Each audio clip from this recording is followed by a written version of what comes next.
In the nations we call home, an illness has taken hold, a spiritual poison infecting us all. White people, am I right? Damn white people are pissy about racism. A population taught to hate itself and assist in its own demise. When we say we want to kill whitey, we don't really mean we want to kill whitey. We do. Some white people may have to die. I'm confused on why that's so controversial. A people lost in an electronic dream, bereft of meaning and enslaved by guilt. The only way that you should ever actually be in front of a black king is on all fours, and that all black men should know that they are kings. Yes, goddess. You have to give all these brothers beats a kiss if you're really sorry. Go back down, come on. Do as you told, man. Go on, bow back down, man. This is a good white man, man. This is a man that understands. What happens when we no longer care? When we allow ourselves to be dominated by our victimizers? Our most innocent pay the price.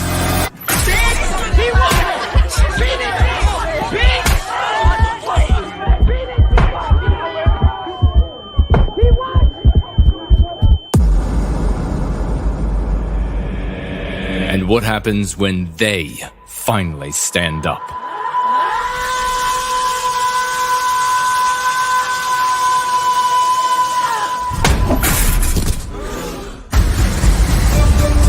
The most important story for the 21st century, in a time when we shall re-enter history, when we shall create a new world in our image, and when we shall finally reawaken and become heroes.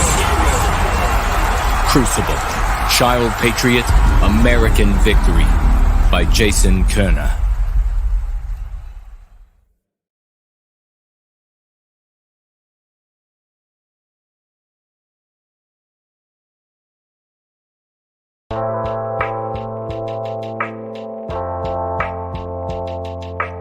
One final testimony here. This is from Nathaniel.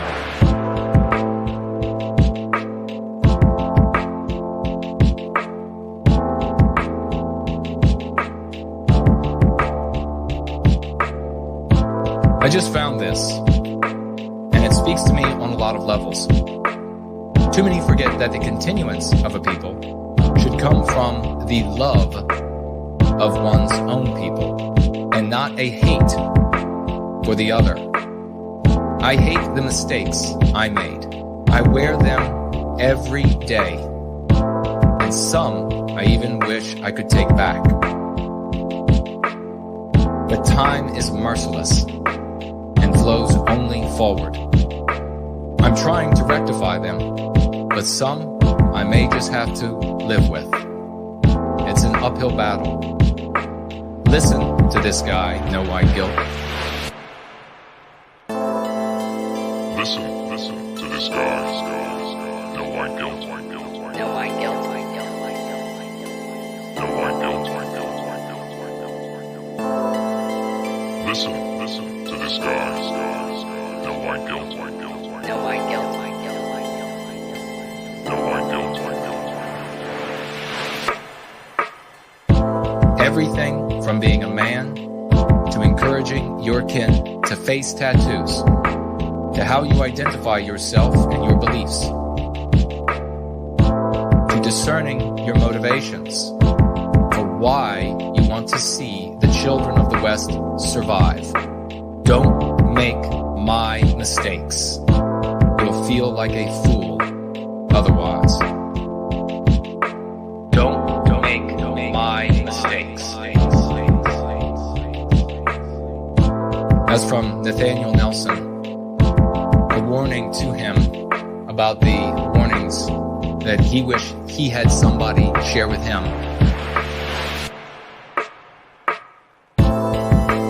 Listen to this guy, No White Guilt, No White Guilt, No White Guilt, Listen to this guy, No White Guilt, No White Guilt, No White Guilt, Listen to this guy, No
people go free. I guess so too blind to see. I'm just trying to help our people go free. I'm just blind to see. I'm too blind. I'm just trying to see people go free. I'm just trying to see. I'm just trying to help our people go free.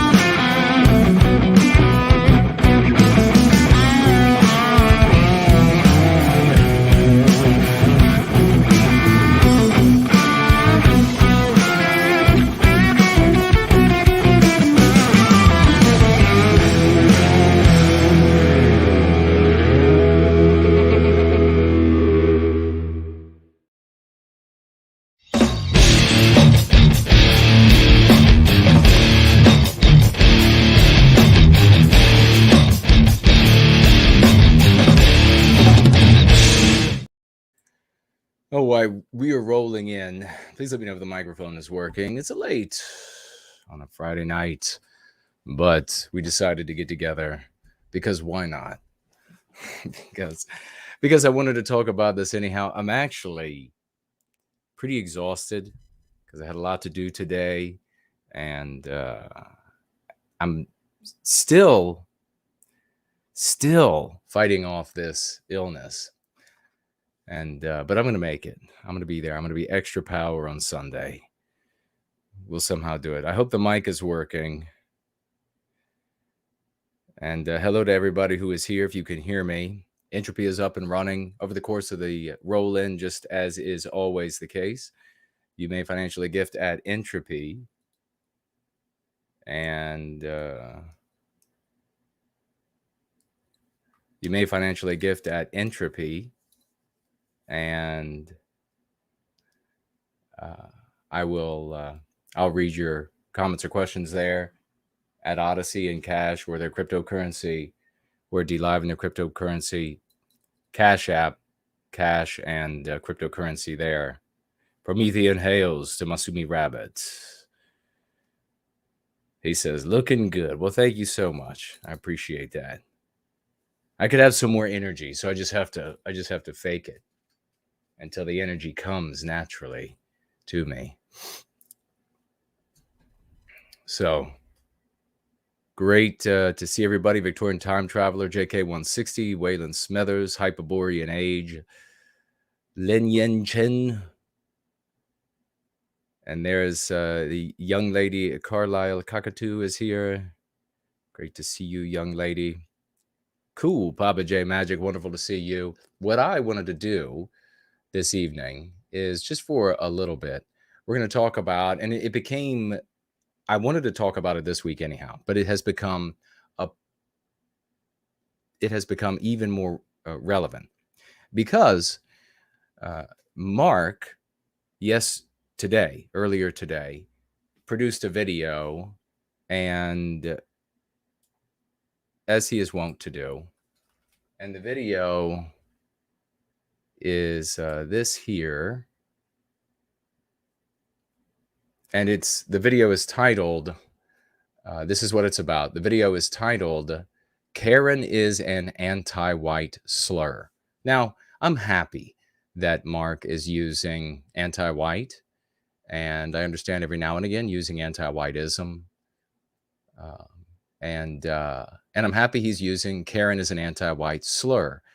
Which, of course, started with yours truly and this community. We are the people who have been pushing it against the force of those in white sympathetic sphere, both explicit and implicit, who, for some strange reason, wanted to use the slang anti-white slur Karen on white women. But we pushed back from the very beginning, called it an anti-white slur. And there was this incident. I don't know exactly where did this take place. Maybe it was Texas. And so what happened there was this attractive white woman there was at a high-end condo, and so expensive, I guess. And she was at a private pool, just for those who pay for the condo and the condos there. And apparently there were some non-white people there, specifically mestizo. And it appears now that the information is that there was a TikTok. So one of these non-white people, or several, are anti-white, and they goaded this woman, and I guess the white people there, the whole idea maybe of their TikTok. More has to be found out, I'm sure. But the whole idea here was, it seems to be the case, that what they were doing was they were videotaping themselves instigating the white people who were at this pool by playing some sort of mestizo music loudly there, and maybe acting a fool. And until it got to the point where this woman finally responded, that's when they had like a physical altercation. I understand. I don't think all the information is available yet. They pulled this woman's hair, and she yelled at them and said something along the line of go back to your country or something like this. And in the anti-white world, of course, that is heretical and punishable by every means that would lead to death and ostracism, firing, and therefore you don't have money for healthcare, food, etc., travel. And so anti-white entities across the West, United States, UK, are after this woman. They're using this anti-white slur on her. And of course, if that is the correct story, if that's what really happened, then it's a big injustice, and it's manufactured by anti-whites, and it originated.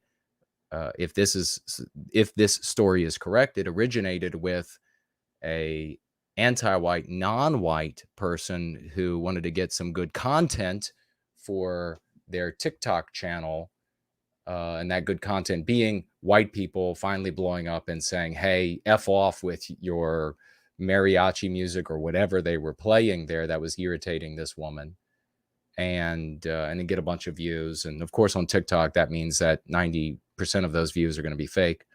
They're going to be bots, but nonetheless. So that's the incident. Mark decided he was going to make a video about it. He called it Karen's an anti-white slur. And as I say, that's good. I and we want people using the lexicon dialectics. But of course, Mark misrepresented and slandered the shit out of yours truly. And many of that community did the same. And of course, you all know about the big D, the big divorce, the big separation, because they decided that they had Yades. They wanted to J-spurg, and that's all that mattered. And we wanted to only condemn people on the basis of whether or not they were anti-white. So you have here a great example of not only someone and a community who have no problem adopting what works or to put an end to the victimization of white people, and ignoring the source of all of that originality, but and then also going on to claim that well, Jason did nothing, these Team White Wellbeing did nothing, it's all just self-evident, you didn't do any of this, it's just self-evident, after pushing back forever and refusing and being, like this stopper, this bulwark against the good work that we're doing, even though there's no contrary argument. But even going so far as to misrepresent, slander the source, and etc. So this ties in perfectly with an audio that I heard of, a snippet of audio. We're going to listen to maybe a little bit more than that, because I think I only heard about 10 minutes of a snippet of audio of a philosopher by the name of Stefan Molyneux. Now, he was big on YouTube and Twitter and several platforms years ago. And we can talk about why I think he was censored into oblivion.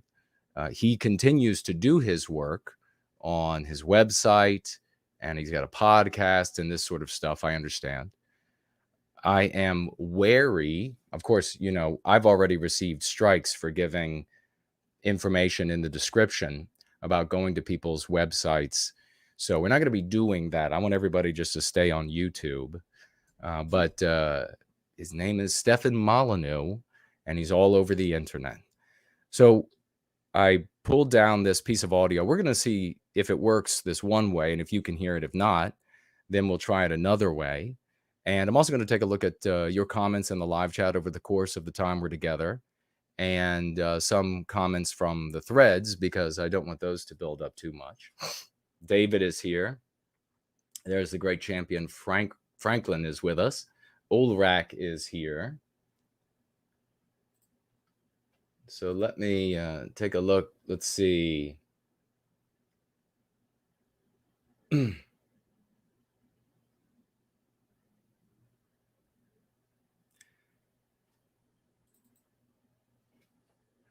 No Name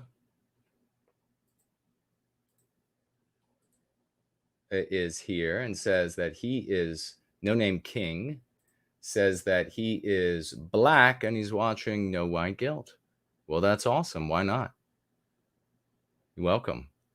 Help us combat anti-whiteism, because they're going to take your freedom of speech away. They're going to take all of those wonderful rights of Western civilization away as part of the attack on Western kind, and that means you will lose them too. So we have to stop this. We have to come together and stop this. Hyperborean Age is here. Great to see you. Waylon Smithers here. Great to see you. Joel is here. Darth is here. Ezra St. White. Great to see you, brother. Wonderful, wonderful to have you. White Student Transmission. Hey, brother, how are you? I think maybe not this coming week, the week after, I'll reach out to you to have you on to discuss your book. How does that sound? Matt is here. I think Matt was first. So great to see you. All right. So I don't know if you heard about, of course, you know where to find Mark, his content. You can do the same kind of search. Again, you're not going to be able to find him on YouTube or on Twitter, but it's out there if you want to look for it.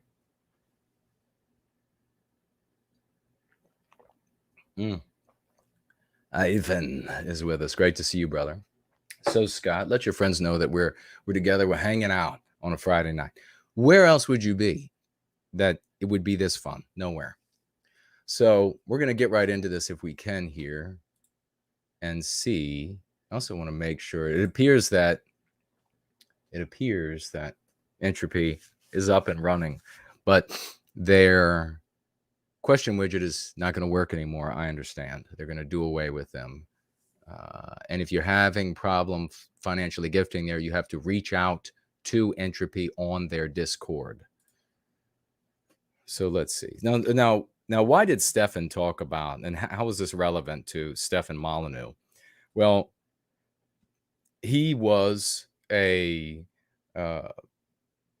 first at a lot of things in his world, as we have been first at a lot of things in ours.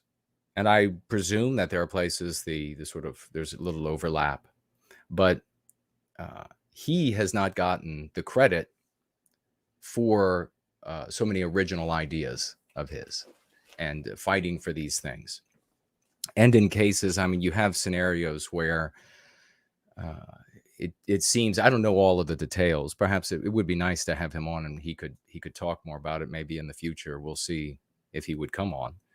But you have scenarios in the world where, you know, maybe, I know one of his big things is peaceful parenting. Well, maybe there were people who mentioned peaceful parenting prior to Molyneux. There probably were. but he was the one who put it on the map, right? He was the one that trailblazed. He was the pathfinder on that for a great many people. And so that kind of like with us, for example, the word anti-white was uttered here or uttered there.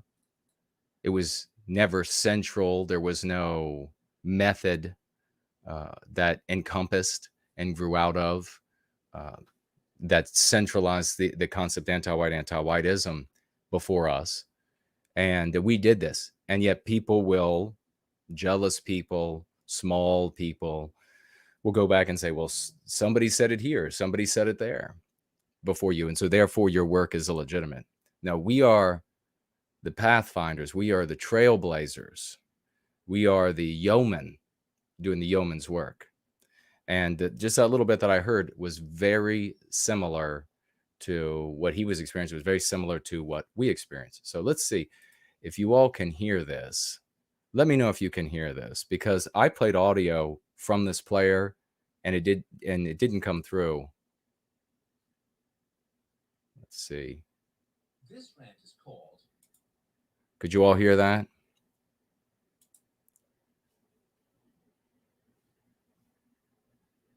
The great Elaine Sabatino is here.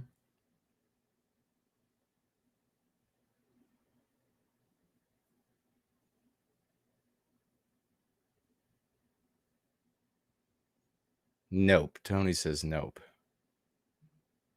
So no audio came through from that thing. Isn't that fascinating? I wonder why that is. So we'll have to do it the other way.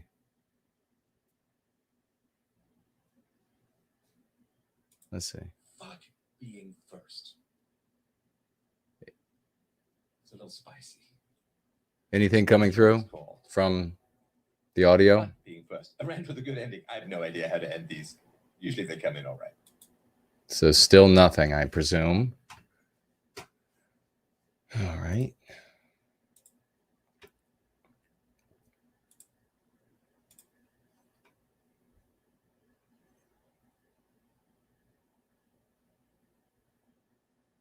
There it is. So you all did hear that?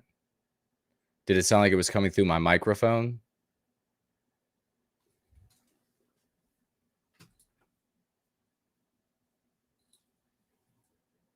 All right, let me just... First Last is with us. Okay. I am your...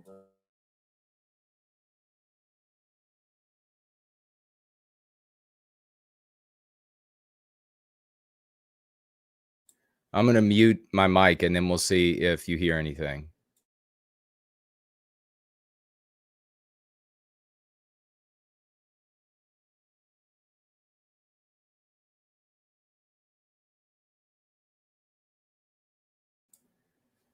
All right. Could anybody hear that? I muted the mic.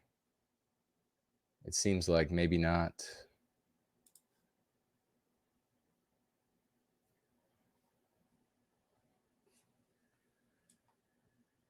I wonder if this will work.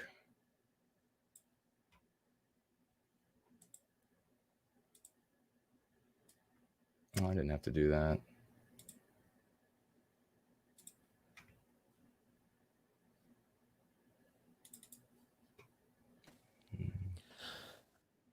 This should work, but we're not going to be able to change the speed. Okay. Well, we're not going to be able to change the speed, so we won't be able to speed stuff up, unfortunately.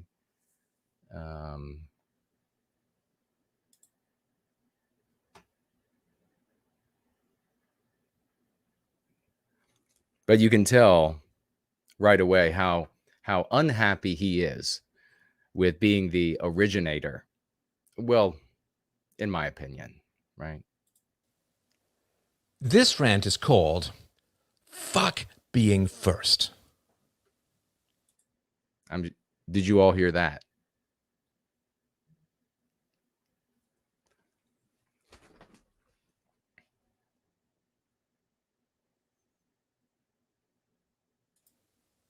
It's a little spicy. This rant is called Fuck Being First. A rant with a good ending. I have no idea how to end these. Usually they come in all right. Yeah, fuck being first. What am I talking about when I say fuck being first? What am I talking about? What am I going to rant about? Sounds like Western government policy? No. Yes, somebody did make a Discord chat for praying together for me and others, and I appreciate that. Dating single moms? No, that's definitely not being first. I might have first to talk about UPB. Just jump forward, because I know that's where he starts Crowe movie the subject, about math? but Beautiful Mind? I don't get that reference. Well, I will ask you, what did I talk about first or very early that now is part of the general conversation of the world? If you're on social media or whatever, right? What are people talking about that I talked about years and years and years ago? Hey, are they talking about corruption in Ukraine? Yep. 9 years ago. Oh, are they talking about global warming? And there's now been 7 or 9 years without any global warming at all? Yep. That's 17 years. No, I think, Time Traveler, I think this is new. Or recent, I should say. Of his. Years ago. Are they talking about crime? Are they talking about IQ? Are they talking about all of these things that I did years and years and years ago? Are they talking about female depression from childlessness? Are they talking about the dangers of dating single moms? Are they talking about the epidemic of fatherlessness, which I did 15 years ago? And its negative effects on society. Oh, I got one. Are they talking about, I don't know, corruption in science, the lack of replicatability of significant... Perez, enough with the focus on Jews, all right? Good grief. This just kind of trying to instigate others into... if there are any J-Spurgs that are present, or to try to, if Perez is a J-Spurg, trying to get, have these comments in the live chat so then they can get screen captures and say, oh, look, they just are a bunch of Jews over there. Come on, man. Massive, deep scientific experiments, you can't reproduce them. Oh, I got another one. You can look up fdrpodcast.com. I did a show, I don't know, probably. Okay, so he's going through this list, this mental list of subjects that he talked about 15 years ago, etc., that he trailblazed on, that he brought to public awareness.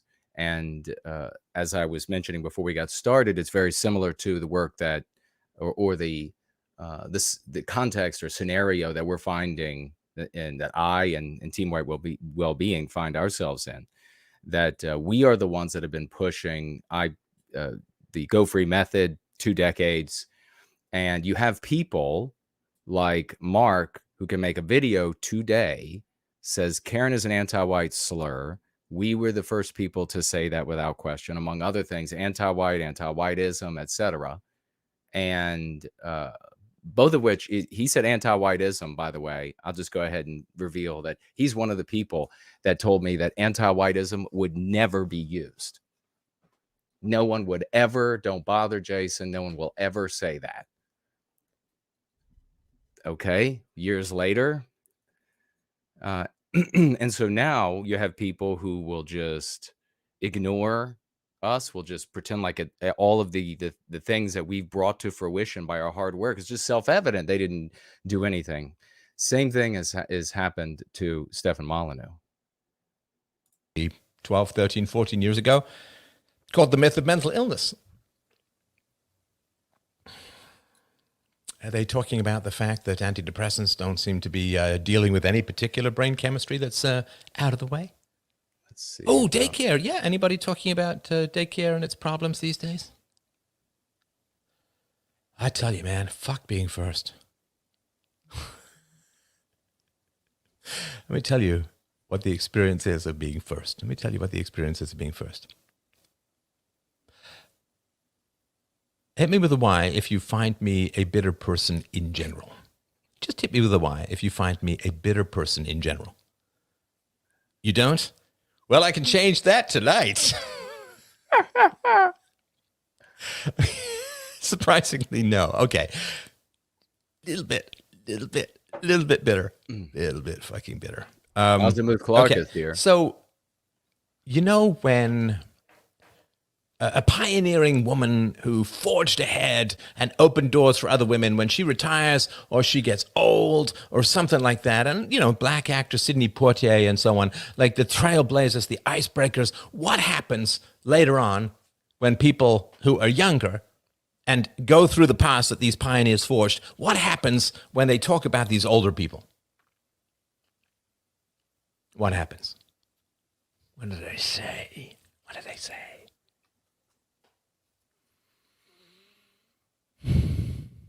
This is why I wanted to be able to speed him up a little bit, but because he likes to, you know, he thinks while he's talking, which makes sense, but we're trying to review, you know. I know, it's a long voice dictate, people. Get there faster. What do they say? Oh, yeah. That person. Oh, that person. Boy, without that person, we just wouldn't be here. Without that person blazing the trail and breaking through that glass ceiling or breaking through this prejudice or this resistance, without that person, man, I wouldn't be here. Do you hear that said about us? I mean, outside of the Go Free community, white positivity. No. You don't hear that.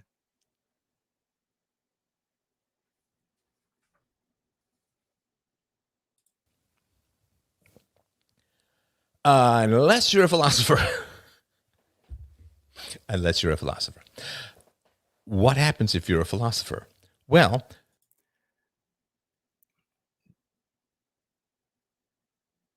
you're there 10 to 15 years before everyone else as a whole.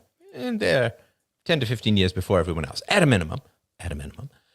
And, I got a quick question.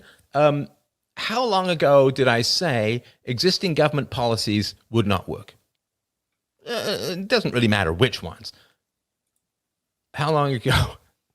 19 years ago, since like 2006, 2005 is when I first began publishing. And in fact, yeah, it's 40 years. 41 years. I started philosophy when I was 15, first began to find out about the free market, the non-aggression principle, the nature of the violation of property rights, and so on. Who said just from a personal level that I wanted to know which steps of the testing were bypassed in the creation of the COVID vaccines?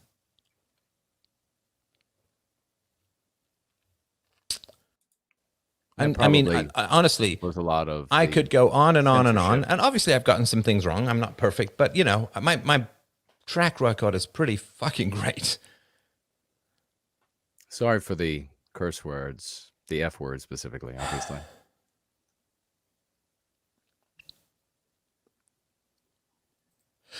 Also, you sure made breaking news pretty boring. Steph heard it from you years ago. Yeah. No, it's not lonely at the top. I don't mind the top. I'm always aiming for the top. I don't mind that. Oh, I got a question. When I said that you don't have to spend time with relentlessly abusive parents, I was raked over the coals and considered to be something that crawled in centipede-like fiery life.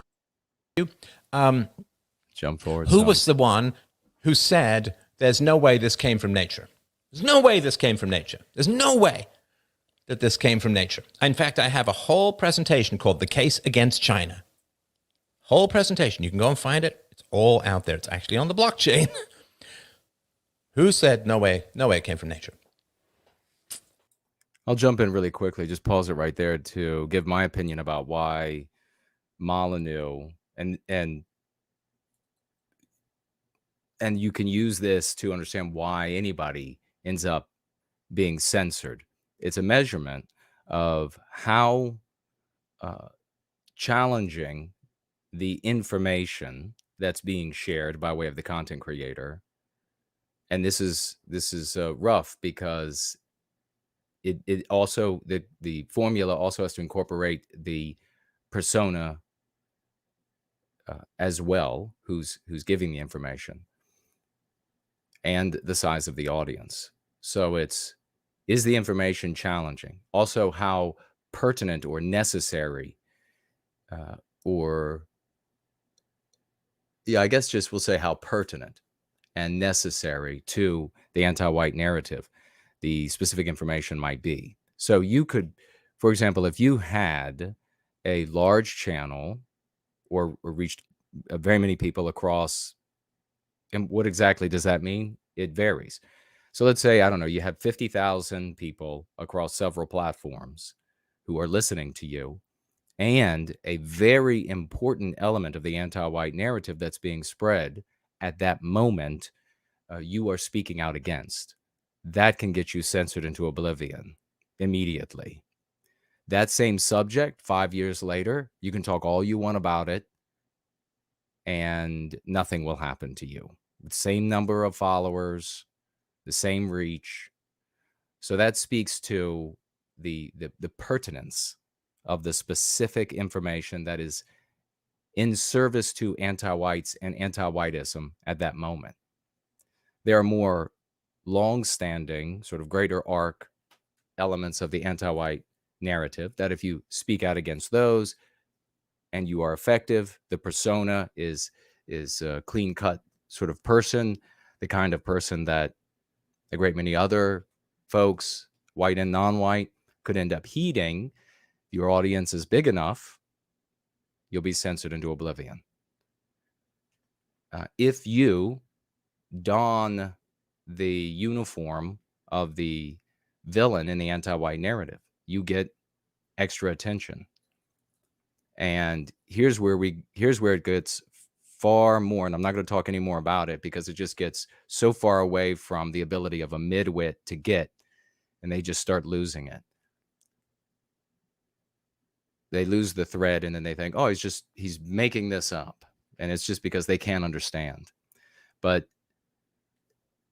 anti-whites, anti-whiteism, and anti-white outcomes are not dictated by some cabal or some tiny group, or they don't look out at the world and some small group somewhere and say, well, this person's got to go for this reason, that person. This sort of personification of human dynamism into this omniscient awareness and this omnipotence to change all things. Instead, you have an ideology that's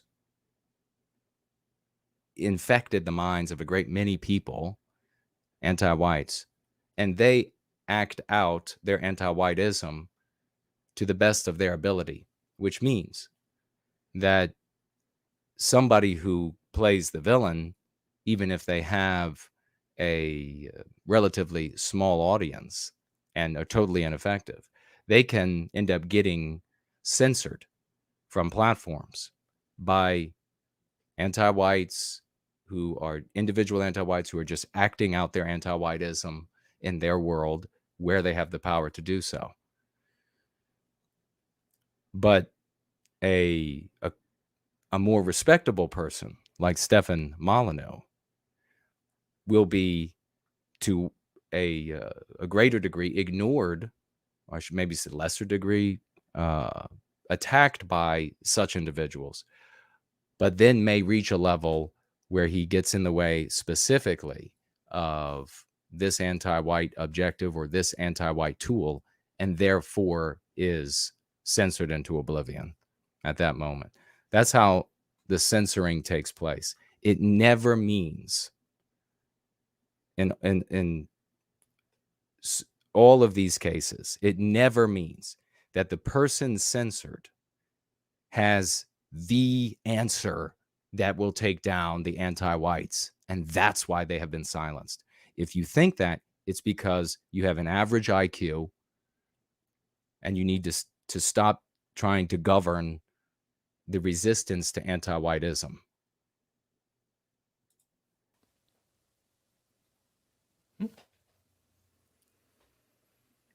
So again, it's not a toot my own horn situation. It's really not that complicated once you get some basic principles. So I don't consider myself, the brilliance, if there is any such thing in me, it's in the principles. It's not, right? All of that, right? So as far as like things that I got right,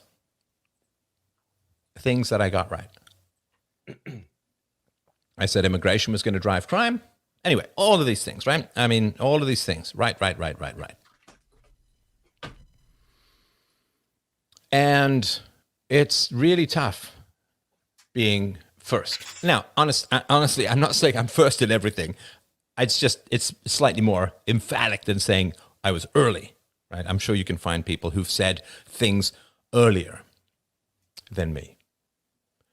As somebody says, I followed your updates about it in January 2020 before the mainstream news even caught wind of it. Yep. It wasn't huge, right?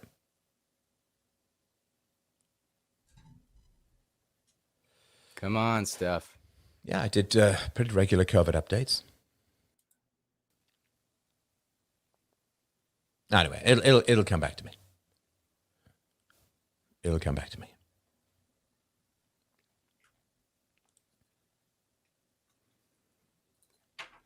So, yeah, fuck being first, man. I'm done with it. I've done it for 41 years, in public for, I don't know, 17 or 18 years.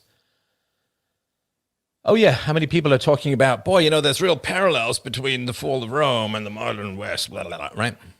Yeah, I remember, the people who helped Trump get elected helped prevent Hillary's stated goal to go to war with Russia.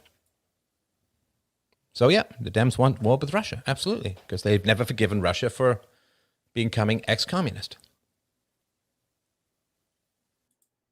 When I blew apart that whole 97% consensus thing, remember me talking about Bitcoin in 2011 when it was about 4 cents a piece? Anyway, so at some point he gets into the actual description and analysis.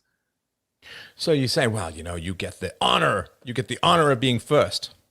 Well, I mean, unless I'm just giving medal ceremonies to myself in my pantry, I'm not sure where the honor is, right? Because what happens is you're first, and then you get viciously attacked. Most people stand back, and then you get disappeared from society, and then everyone talks about these things like you were never there. Right? And isn't that what happens in the white sympathetic sphere for us? I mean, I have been one of the rightiest people in the world for the last 41 years. And then what?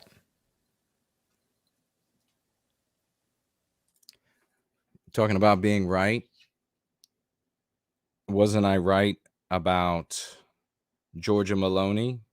You know how many people reached out to apologize or to say, instead I saw oh yeah, of course that's what she was going to do, from all the people who told me how wrong I was.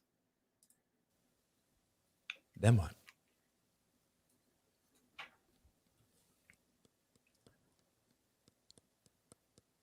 Then you vanish. People talk about things like you were never there. There's no credit. And I said this a couple of months ago about being first, right? That if you're first, what always happens is you get viciously attacked, everybody runs away, and then they talk about these things like they've always been fairly self-evident, and they will never, ever give you any credit. I mean, it's just the way that things are, right? Isn't that exactly what we've been witnessing? Now, listen, I don't mind at all. In fact, I think there's real pluses in being off politics. I mean, politics has become a pretty deadly blood sport these days, right?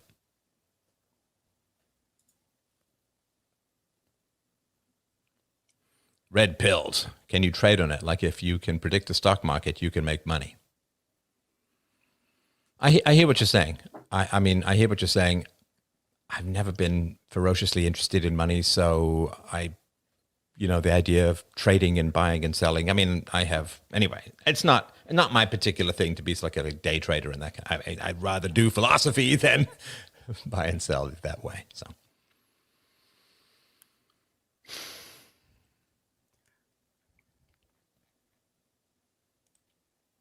yeah, it's pretty. I'm happy to hear the case.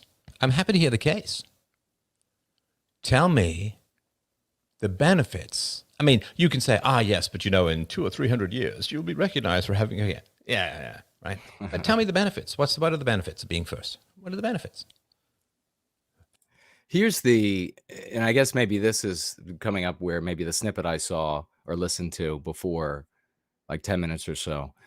But the bottom line, I mean, what I think he's trying to put together here and what we have experienced, and then why it's problematic, why is it an issue, is that if you don't go to the source, and this is such a sign of how sick the West has become, how degenerate the population actually is. And here I'm talking about the white race, because if you do not go back to the source, and we're going to be talking about something, maybe a new phrase we're going to be maybe popularizing, unless somebody else has already done it and you all can clue me in on it, but the rise of the e-boys. I think we are maybe going to be able to look back now and see the rise of the e-boys. Are e-boys the new e-girls? I think it's even worse for the e-boys because they are able to pretend like they're actually doing something. They're able to pretend like they're actually accomplishing something. And this is such a rebuttal against this wokeness, such a rebuttal against it. It's such a force against it, when really it's just a bunch of micro penis followers of e-boys that are pinning in their audiences to get as much self-aggrandizement and as much wealth and crowding out as everybody else that they possibly can.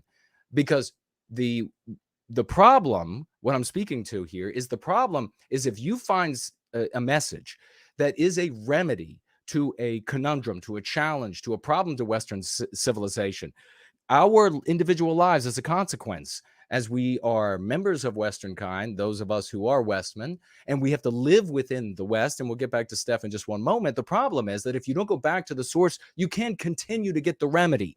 You can get a facsimile of one little snapshot, which doesn't even remain a remedy forever, because we live in this perpetually dynamic environment of social interaction, of intelligences and power structures. And if you don't have the person or people there that created this or that remedied this or that in time, if you just pluck out some bit of it and say, well, I'm just going to go repeat that and then claim like it was self-evident all along, then eventually that remedy won't work either. So what you effectively have with all of these micro-penis e-boys out there, and Stefan Molyneux is obviously suffering the same thing, in addition to the challenge that he has by way of the anti-whites censoring him as well. And we just got censored again. We're not going to talk about it. We're not going to talk about it because what's the fucking use? Because the bigger problem is not that anti-whites will censor me, not that anti-whites will censor Team White Wellbeing. The bigger problem is that those who pretend to care about opposition to anti-whiteism, and they might call it wokeism because they're idiots, or liberalism, or Marxism, social Marxism, or third wave this or fourth wave, or communism of Trotsky type or of Lenin type, or whatever bullshit it is, so they can continue to abstractionize everything because they don't have the balls to say, look, it's just anti-white, and they didn't come up with it, and we're still here talking, so they can't make no mistake. If I had ended up making the mistakes that Molyneux made on the social media platforms, if I ended up making the mistakes that he made, all of these people would immediately snatch up the entire Go Free method, and then act like it was theirs. It was self-evident all along. It's the fact that we're present that many of them continue to drag their feet. Guaranteed. So the problem is that you have these e-boys that are crowding out the formula, the method that actually takes back ground from the anti-whites. That's the problem. That's really at root. I mean, Steph is sort of putting it together right now as he's doing this podcast. So he's thinking about it as he's talking. And I think maybe we're going to have some of audience members writing into him now. And maybe that'll be the 10-minute part that I heard where he was talking about this being first. Why is he saying F being first, Foxtrot being first? Because all that it got him was relentlessly attacked, not only by the anti-whites, but also by folks who should have been trumpeting the work that he was doing, people who were celebrating those causes in their infancy. And then when he came along and added his voice and his brain power to it, and etc., and his charisma and his likability to it, they suddenly went mute. They suddenly had nothing to say about these things, nothing to say about it. Now, I didn't follow this, so I don't know the whole story, but you can hear the pain and the anger in his voice as he's talking about it. And it's the same kind of thing that I experience as we try to fight my way. I mean, I got people who are sitting quiet. I mean, you all don't get to hear all the news. You all don't get to hear all of the intrigues behind the scenes. I got people who are supposed to be friends who are just sitting quietly by and not interjecting in efforts to silence me in the white sympathetic sphere. And they're like, well, I don't want to partake. And then they're asking favors of me. First over the ridge, you take all the bullets. And then after peace is declared, we'll walk over.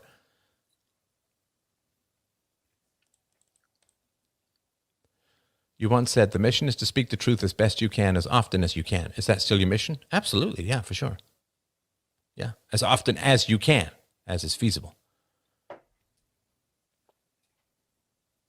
There aren't many benefits, which is why most people are stupid. It's safer. Your conscience is clear when you're the first? No, it's not. Why would my conscience be bad? I'm not doing any evil. S is saying, Canadian, what would people do about immigration? Well, all of the problems, and thank you for the question. I'll answer quickly. We'll get back to this. All of the problems that we face in the West that we want to remedy is the reason why we don't have the ability to remedy them. The reason why that they've gotten this bad is because we don't control our destiny. To take back our destiny, we have to be in our own story. And it's not as complicated as it sounds. To be in our own story, we merely have to use concepts that are just like the anti-whiteism concepts, which is a psychological warfare that's waged against us, loaded to benefit us in the conversation. Now, why does it matter? Why wouldn't the anti-whites just ignore us, not use our concepts? Because they have to propagandize us. They have to get us to lower our guard. Like at what level, Jason? Where is this happening? At every level. It's happening at your dinner table. It's happening at the water cooler. It's happening at the lathe. When you win those places, that's the battlefield of Western civilization. When you win those conversations in those places, you recapture our destiny. When you use these concepts from the Go Free method, you put us in a story where we are the good guys, and that's the only place where we should be having these conversations. We make the anti-whites look as immoral as they actually objectively are, and they lose in those conversations, those critically important conversations in those places. Where the West was lost was at your dinner table. We win there, and then taking care of immigration will be a no-brainer and easy thing to do. There are no solutions by way of voting or violence. Voting may play some part to a greater or lesser degree, but the laws that we need are already in place. There is no will because there is no moral imperative. We provide the moral imperative. This is a very straightforward process, and that I hope you will involve yourself in. Sundays at 5 is our normal Going Free gatherings, and we have books. That is how we can remedy it. And do not fear that, well, what he's talking about will take many generations or whatever. Absolutely not. You and I, nobody knows how quickly this can happen. We have already injected into societal conversation in multiple languages of the white race across the West. Anti-white, anti-whiteism, white erasure, anti-white narrative. We've already injected this in just a couple of years. Why? Because there is science behind this. Because there was strategy of forethought. We will continue to have these victories. And if you want to look at it from a sci-fi perspective, there will be opportunities because the world is always in flux. Society is always in flux. Power dynamics are always in flux. There will be opportunities of various natures that we will be able to take advantage of, challenges that we will be able to overcome as these things happen in society that can provide a wormhole, if you will, to go from here to there very quickly. So thank you for the question. And this is why, as you can see, just that little bit I explained there, and that's immensely complex. I could talk about it for hours and hours and hours. Just that little bit. That is a great example of why you have to go to the source. You have to go back to the source. So all of these people who are poor, like Mark using like Karen's an anti-white slur, anti-white, anti-whiteism, etc., which we want him using. People who will take that and then use it for their own benefit while slandering us and ignoring us and not being astonished and celebrating and mentioning our victories and etc. That, as you can see, ends up just being a meretrix, ends up being like this hollow talisman where you can go and you can say, oh, well, that trinket looks good, but it's not going to remedy forever, and you're not going to get out of it what I just showed you, just a peek behind the curtain of the thinking and, more importantly, the computing power that created these things. You've got to go to the source. You've got to give credit to the source. And he knows where it came from.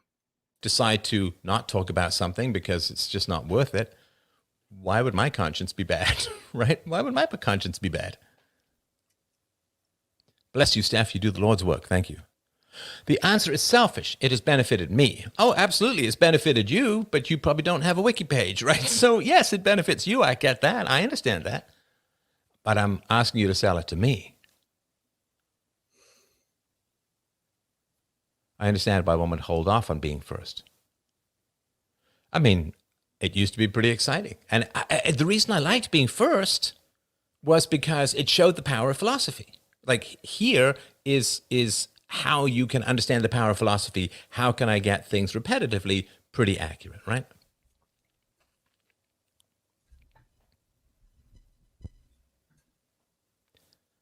You get to help millions of people. Well, not if you're first too much, because if you're first too much, you get to help fewer people because you're gone from the public square, right? So you get to help millions of people, but, you could make the case that if I've been less firsty, then I would get to help more people over time because I could wait for other people to go through the process of breaking the ice and taking all the arrows, and then I could step through, in every action movie, there's the guy and the sidekick, right? And the guy is the hero. He's the first guy through the door. The sidekick is the second guy through the door.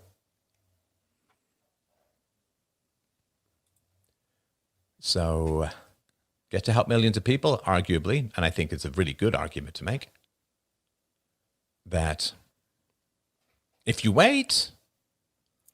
First Last says that Molyneux is and probably knows more about him than I do, selfish individualist.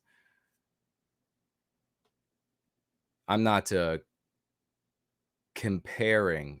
I'm highlighting the parallel of how he had initiated a number of ideas that he is now not cited for having initiated, highlighted, etc.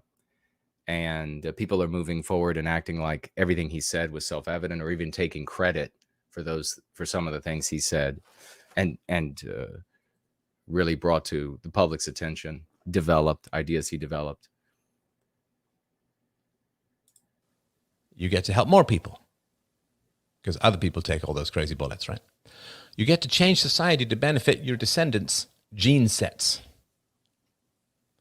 I'd like to see the evidence of that. I mean, I'd like to see the evidence of that. I don't see it, right? Let's see here.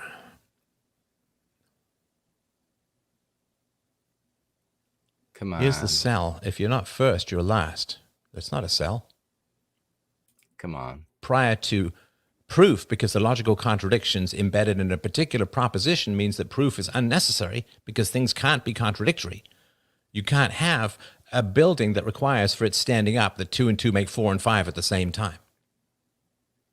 You just don't need to review that. You don't need the evidence. Drunk deep from that cup. I don't have any regrets about it. But the idea of wanting to be first, of needing to be first, which drove me a lot. I mean, partly I just like being right, like everybody does. But as I said, it also does show people the value of philosophy if you can be consistently correct in what you formulate. I used Steph's argument to get a Christian on LinkedIn to quit spanking his son, and now we're friends, and he's very thankful for my help. All cred to Steph. Well, not all cred to me, honestly. Please, my friend. Massive cred to you and massive cred to the person, the Christian. Because, I mean, as I said before, I might write a recipe, but you other guys have to get the ingredients and cook it.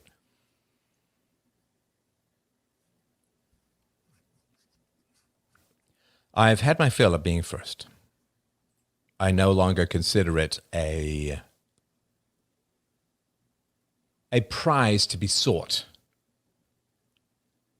And it would be one thing. It would be one thing if it was like, yes, we're talking about this controversial, challenging subject, but, you know, let's pour one out for Steph, who went there first. Like, it doesn't exist. It doesn't exist.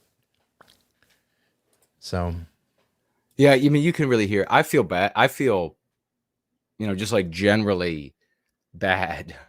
Even if we weren't going through the same sort of thing, it's just not, you know, that kind of thing is not going to change. But you can really hear that he's not happy, and he shouldn't be. I don't know his, like, the specific ideas. Like, we have a very specific spectrum here. We have a very specific method that we've created, and since we're here still, thankfully, we're not being as, pardon me, as pilfered as he is. But you can really hear that, boy, he's done all of this to great effort, and I assume he's been rewarded well. I mean, I assume people have really, in fact, I've heard that he has made a lot of money off of any value that he provided folks, and that they claim they took away from it. And now he's looking back and he's like, oh my gosh, look at all of these other people, no credit to me whatsoever. So it's something that I thought was worth mentioning. I wanted to dip into it. I can't quite find the part that I heard, the 10 minutes that I heard from this, but maybe we'll have just another couple other spots in it and listen to it and see if he talks a little bit more, maybe not frankly, but in depth about it. But otherwise, it's just very similar of a phenomenon. So it's not something that, or very similar situation. It's not something that is unique to us. So you can see it happens to others as well. Of course, you could arguably say as well that going first actually is harmful to the position, because you get so attacked that people are like, oh my gosh, right? Stay away from that. So Pierce you are Taylor is celebrated here. and will be. I appreciate that. It's not like I want to be celebrated. It's not that. I mean, you know, a little acknowledgement is generally a nice thing, but you know, don't really see it. Can you see the damage here for our people, though? Irrespective of, you know, what you think of Stefan Molyneux or me, can you see the damage that does to have an environment where a man, by way of his innate abilities, his circumstance, maybe that he helped to create or found himself in, where he could contribute, his time that he invested, his personal growth in order to reach that level, to provide value. And the value can be in the form of, like philosophy is talking about there, the formulas that we provide here in the Go Free method. It can be other things that can really benefit a great many in society. Can you see how detrimental it is to our society to not recognize and celebrate the source? Like he's talking about in the anti-white narrative, they celebrate those who damage Western civilization, those who white erase Western civilization. They name the people, and that's not to say that contributors to the victimization of Western kind and Western civilization are overlooked. Of course, it happens, but you generally see that anti-whites make a sincere effort to identify the source and then to celebrate and push the source. You don't see that in contradiction or contravention to anti-whiteism. Here you see jealous little e-boys who jealously guard their micro fiefdoms because they enjoy the popularity, they enjoy the aggrandizement, etc. So what is the damage? Well, the damage is, why should people like Stefan Molyneux contribute to peaceful parenting or to Western philosophy? Why should Jason Kuna contribute to putting an end to the victimization of Western kind, if there's no benefit to doing it whatsoever? If I'm going to be, totally erased, and the formula that works is going to be pilfered by self-promoters and watered down and become nothing more than just entertainment for their audiences, what's the use? So you end up turning off and turning away the people who could benefit everyone. So it's a great danger to our people. It's a great danger to our society for our people to behave this way. Somebody says, I'm incredibly grateful to have listened to you, Steph. Your lessons have improved my life significantly. It's been a rocky road for you, but you have my deepest thanks. Well, thank you. I appreciate that. I really do appreciate that. And Odin Sire is with us. Great to see you. He says, happy white man summer. Looking shredded as Foxtrot. I appreciate it, man. I appreciate it very much. Yeah, and thank you for saying white man's summer. And those little dicklets that go around talking about white boy summer. Yeah. Everybody who calls it white boy makes a frown when they urinate.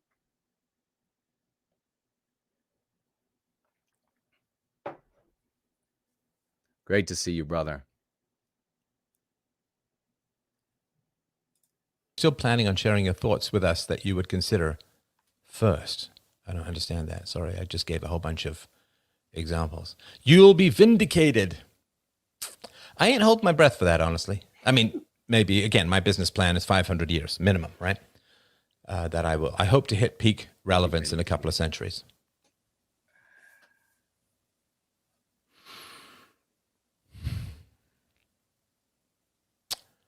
Let's see here. On a microcosm, it's punishing enough to be second by trying to relay philosophy to one's family. I understand that bitterness. Right. Right. Right. Be like Scott Adams, just pretend to be first. I honestly think Scott's analysis is pretty good. He got turned by a pretty face and a nice figure, I think, into getting jabbed so he could go on his honeymoon to a woman who ended up leaving him anyway. And I think he's got some health issues now. I know he has some health issues now. I don't know whether they're jab related or not, but Paleo-conservative Australian. Jason, do you check your entropy chats? Yes, I do. Did you send one? Seth, do you think boycotts change corporate interests as a whole? Well, no, boycotts are a response to pressure being put on than it used to be in the past. Get back so to it's not just hesitancy. That's kind of dismissing my entire, like, you know, when I have a 20-minute rant on why I'm not doing something and say, well, you're just hesitant. It's like, no, I gave a lot of fucking reasons here. So it's not just hesitancy. He doesn't normally use the F word that often, right? So he's angry. Somebody tell me who has listened to him or who regularly listens to him. I doubt he uses the F word that often. Masumi Rabbit says, has the E-boy title changed? It used to be pretty guys with a lot of female followers in TikTok, Telegram, and stuff, like the Eubanks guy. I don't know who that is, but anybody who is... It seems to me that any of these guys who are, they're like an e-girl. They're just an entertainer of a subset of individuals who are angry about what's happened to them as a consequence of anti-whiteism. This is how I'm using it. As a consequence of anti-whiteism on the world, on their lives, socially, legally, etc., educationally. And instead of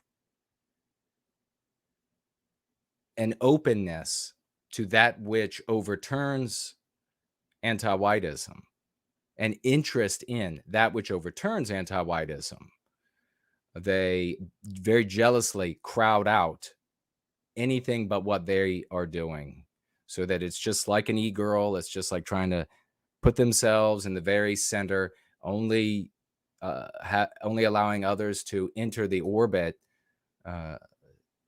of their audience that will enable them to grow their audience of sycophants. It's very much like a young female, not all, but most, that just needs all attention on her. There isn't a project. There isn't these people are counterfeits. You know, white men come together to resolve challenges, to overcome challenges. We've always done that. That's one of the things, at least in my opinion, that really makes us Western. The challenge of whatever is over the hill, the challenge of the disease, the challenge of the other tribe that wants to dominate us, the challenge of etc. It's always been the challenge. And so you have somebody like a group of people like Team White Wellbeing, and they're coming together and they're saying, here's the challenge. The challenge to our destiny, to the recapture of our destiny, is anti-whiteism. But you have all of these others that come up and they counterfeit this interest in or desire to confront this challenge and to overcome the challenge and to comment on a way against the challenge that could somehow be beneficial to the audience, when really it's just this desire to turn all attention in on the e-boy, the e-celeb boy at the very center of those arguments. So it's sort of like this disease that undermines resistance to our victimization. Nathan Lentini is here. Great to see you. Haven't seen you in a while, brother. Pants is here. Celine is here. Wonderful to see you. Darth is here.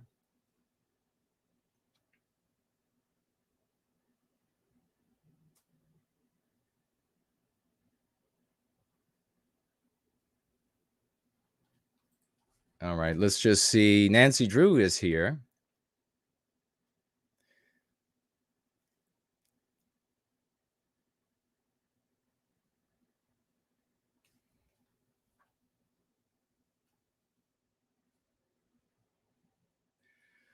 Porden Jeterson says that Molyneux doesn't cuss normally.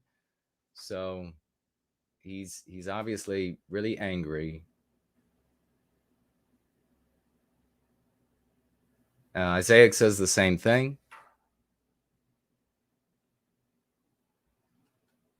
White Wolf is here. Great to see you. Reduce your value to those who follow you. Here's the thing. Hit me with, and be honest, obviously, I don't have to ask you guys, a very honest crew. Hit me with the why. If you follow me because I'm first in things.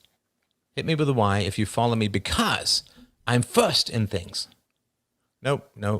See, almost by definition, right? Since I've been out of politics and haven't done this kind of stuff, I'm less first-y about these things than I used to be. So the people who are all here on this live stream are here because they find value in me for something other than being first. And you, yourself, since I haven't done the firsty thing for a while, you are also here on this live stream because you find value in me other than me being first, right?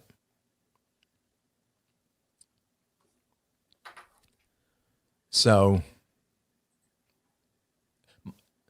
my hesitancy to be first, and again, I know that it's typing, but it's a little insulting to just say, well, he's just hesitant. Like, no, it's a lot of reasons, right? Reduce your value to those who follow you. Well, it will reduce my value to those who follow me for the being firstness. This is, what kind of question is this? This was a dumb person that asked that question. But it's like, if a country... He should just... Yeah, but so what? So what? I mean, you're like the business consultant where we say, the cost of our source materials means that we have to raise the price of what we're charging, And you're like, well, isn't that going to alienate some people who want it to be cheaper? It's like, yes, obviously. That's not adding any value to the conversation. It's not adding. I doubt that Molyneux knows about Go Free, but it's not impossible. It's definitely not impossible. So for people who are really interested in you being first, if you decide not to be first, is that going to reduce your value to them? Yes. And I get that. This is a good asking such ridiculous questions. I'm sorry, I don't mean to be mean. He said, what's up have with there these been any ridiculous benefits questions? at all for being first that you can think of? No, absolutely not. I put my entire life and reputation and everything completely and totally at risk for no benefits whatsoever. I'm completely random. I mean, sorry, I don't really understand this. It's like you're trying to program me or something. Like, why would you ask a question that's that low brain? Like that's midwit. Of course there are benefits for being first, otherwise I wouldn't have done it. Of course there are benefits for being first. Oh my gosh. Oh dear. Have you talked to your wife or daughter what they think of you being first? Oh yeah, but that's sort of fairly private family convos. So are you just going to keep everything to yourself now? Dude, why is everyone trolling me tonight with these completely ridiculous questions? Not everyone. No, I don't know that that's actually ridiculous. What it sounds to me like in some of his audiences, they're concerned about him no longer providing what they go there to receive from him. I guess that there's a lot of, he must be doing content that is a lot of the same, a lot of repetition, and he's not speaking again in a novel way on novel subjects or mod subjects. And so there's some concern there that he's never going to do that again, or that maybe this could impair the content that he's actually creating. That's what it seems to me like. I could be wrong, but why? Let's jump ahead. Well, politics did significantly darken after about 2018, and particularly 2020 or so. Yeah, politics really did darken, and it went beyond, oh my gosh, there are trolls and mean things written about you. It became much darker. And thank you again for your tips. If you find this stuff helpful or valuable. A lack of courage tends to be dangerous to others. An excess of courage tends to be dangerous to yourself. And of course, when you're married, don't have thoughts about Joseph McCarthy. They have programmed reactions to call anything that harms the interests of the left a McCarthyist witch hunt. Right? Literally, The Crucible by Arthur Miller was written to discredit Joseph McCarthy. So people don't have opinions. They don't have thoughts. They have pre-programmed, semi-hysterical responses. So, I mean, the wildest thing happens in society, right? Like pre-programmed responses. That's not exactly. Yes, it's not exactly as I would. Not exactly like I would say it, because that would connote some things that I think could potentially lead listeners down the some wrong paths. But yes, it's the anti-white narrative. So it is their story. It is the reality, because the subconscious mind doesn't know the difference between the fiction or the lie and the observable reality. But I think we're going to have to... Wasn't it not that long ago they found that the antidepressants, for the most part, aren't treating anything biochemical? His claim, not mine. You'll have to... And people were just like, yeah, well, check it out. All right. And why? Why do they do that? Why, when these incredible truth bombs drop into society, do people just move on like it ain't no thing? Why? Why? This should revolutionize everything. Why do they drop things that are truly astounding and horrifying and just move on? Why? They are powerless. Nope. Let's hear what he says, and then we'll see what y'all are saying. No one told them to care about it. Yeah, that's right. That's right. So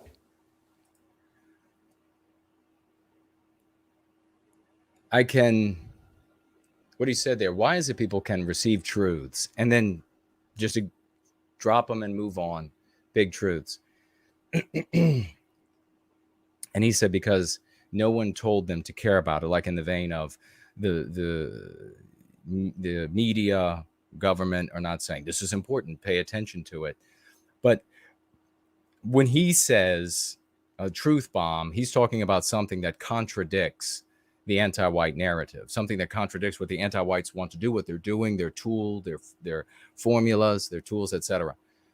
And so when people receive this information without the tools with which to push back against anti-whiteism, when they receive this information and they remain within the anti-white narrative, there's nothing they can do with the information.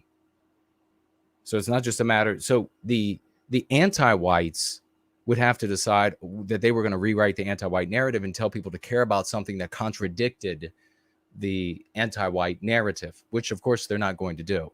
So since that's not going to happen, it's, in my mind, it's not just a matter of them not saying care about this.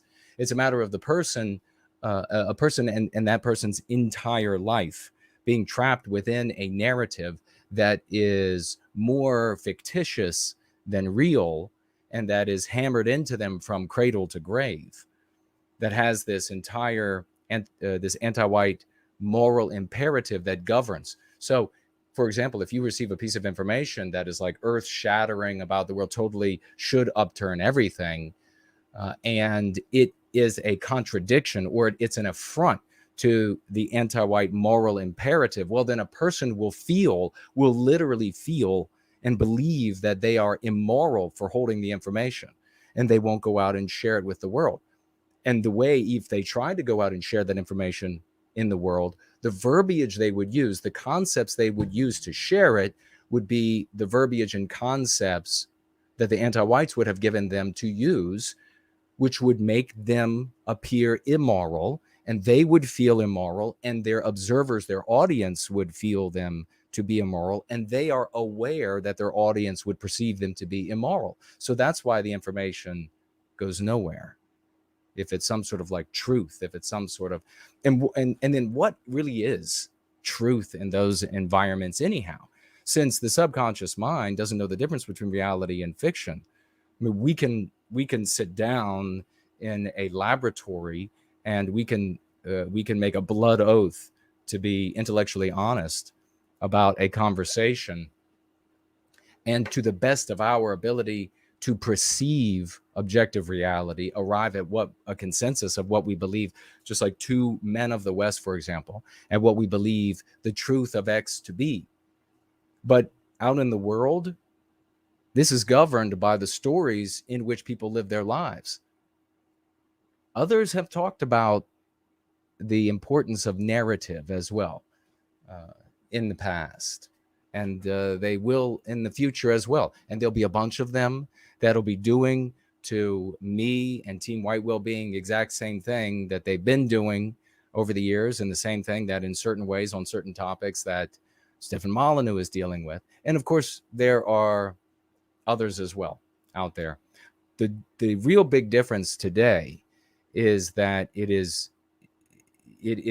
this new disease that if you will, I'll use the word disease, that undermines remedy to our ills. That if it's not going to in some way service the ego of an e-boy, then it's not going to reach the biggest of audiences. It's not going to be celebrated. And if anything, it'll be slowly pilfered, no credit given. And then, as I said, it goes back to the very beginning of the conversation, that you have people then, because we've had people here try to make arguments to me that, well, Jason, what does it matter if they never look any deeper? What does it matter if it matters a lot because of the example we gave with the question a little while ago, that if we are coming up with the formula for success, for victory over anti-whiteism, for the recapture of our destiny, and that anti-whiteism is never stagnant, society, human dynamism is never stagnant, that means that you need the people writing the formula for victory, not just a widget that was produced for a moment in time, because that widget will be no longer useful at some point. That's why we need as many people to come back as possible. Let me see what you all are saying. Nancy Drew is here, and she says, I think what attracted me to your channel, as opposed to someone like Stephen Molyneux, is that I could feel your passion, genuineness, and commitment to white well-being with pragmatic strategies. That is so totally badass and epic that a woman wrote that right now. That is awesome. Nancy Drew, thank you so much. I really appreciate that. Thank you so very much. I am super passionate about it. I get really fired up. And it started, as you know, for me as a child, and I had younger siblings, and I saw what was coming for them. And so I experienced anti-whiteism as an infliction of harm on all of us. And I wanted to stop it as a consequence.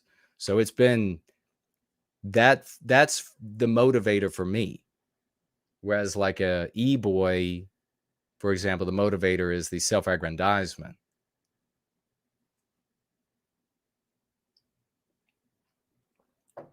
But thank you for saying that. All right. What else do we have going on here?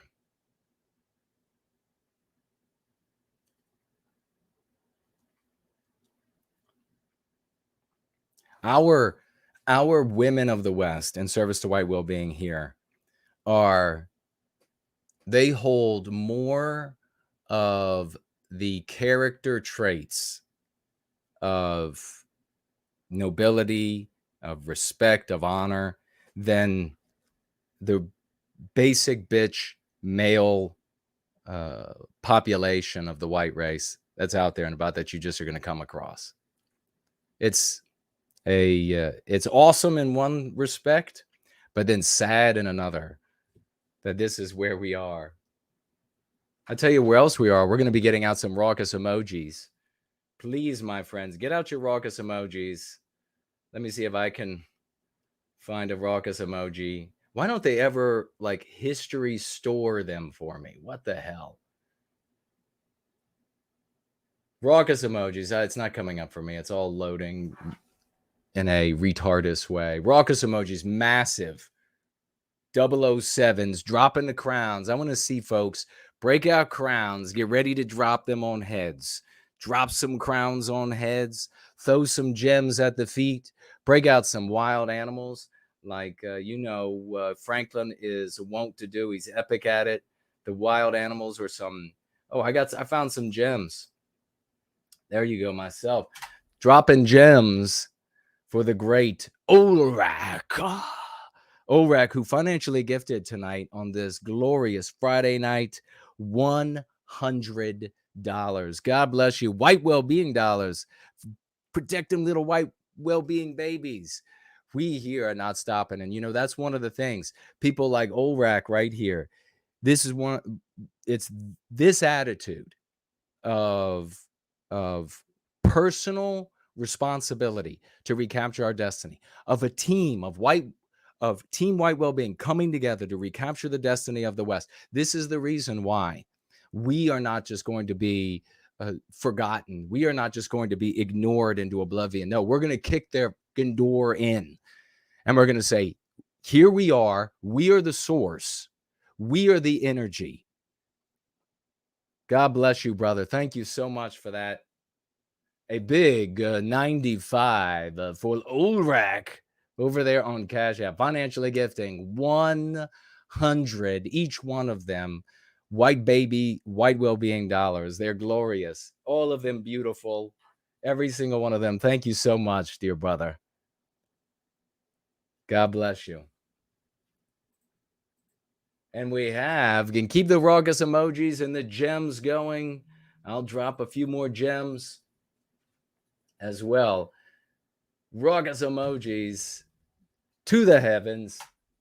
No white guilt clips. On top of everything else this guy does. $50 coming in here this evening. A true champion, 007s for this champ. Thank you so much, dear brother. And he is an unstoppable force. A true champion. A true gentleman, a hero and a gentleman. A hero, a demigod.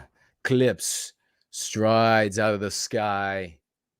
Actually, how does Clips show up? He comes in on a Pegasus. He's a hero. God bless you, man. And please, folks, the celebrating each other, the picking each other up, this is what we have to do. This is the honorable thing to do. This is the white thing to do, to give credit where credit is due. Energy and applause and celebration for those who are out there recapturing our destiny using the Go Free method in the various ways that they can in their lives and bringing people to this method. But if not bringing them all the way to the method, to the key concepts, to some of the mean curatives out there that change the story that we are in. God bless you, brother.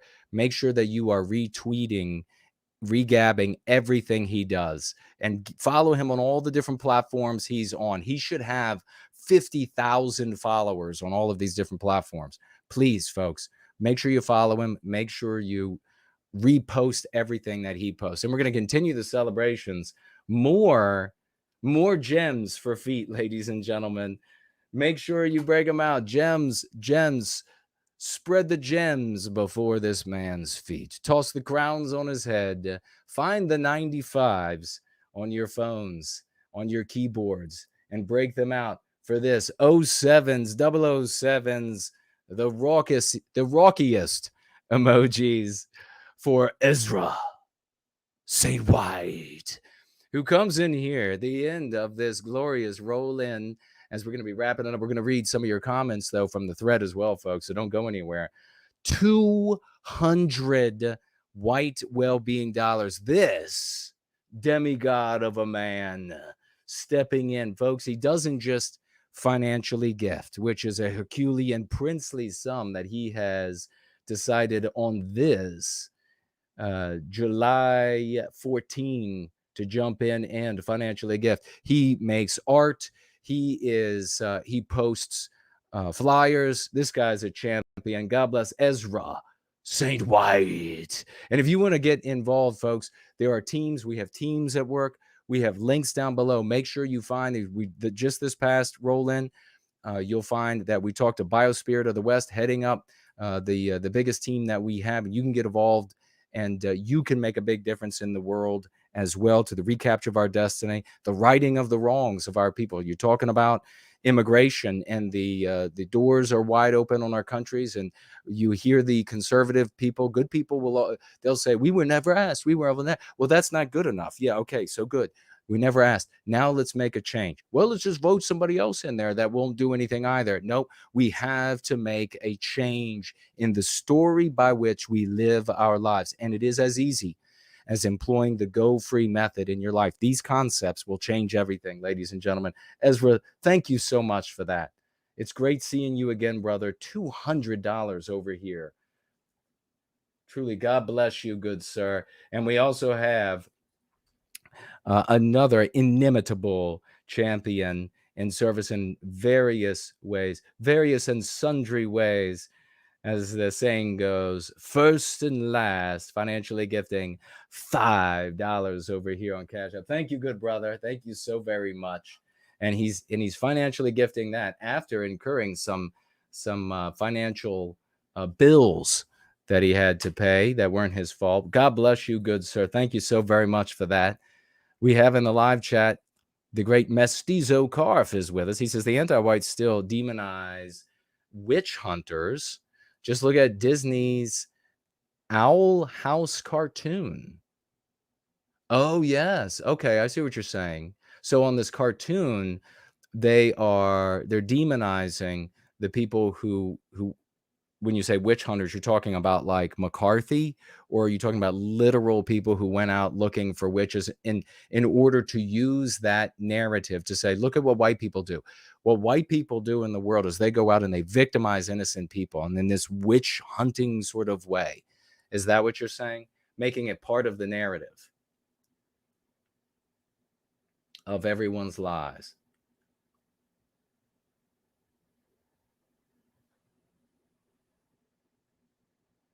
Masumi Rabbit, you hit the nail on the head, my brother. Spike Simmons is here. Great to see you. Spud is here. Hello to you, sister. Kevin is here. Hello to you. Bad Dog is here. Hello to you. Welcome, welcome. Let's get a couple of these champs thread comments going as well.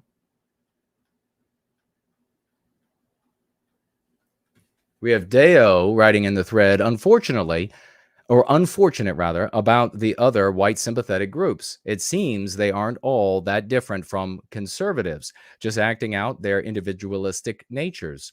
It's clear that Go Free is the only method that will save the white race. Great video, as always. Thank you, Deo, for that splendid comment. We have Mike writing, Born Guilty is a masterpiece, and you, sir, are a genius. I appreciate that deeply, Mike. Thank you so much for that.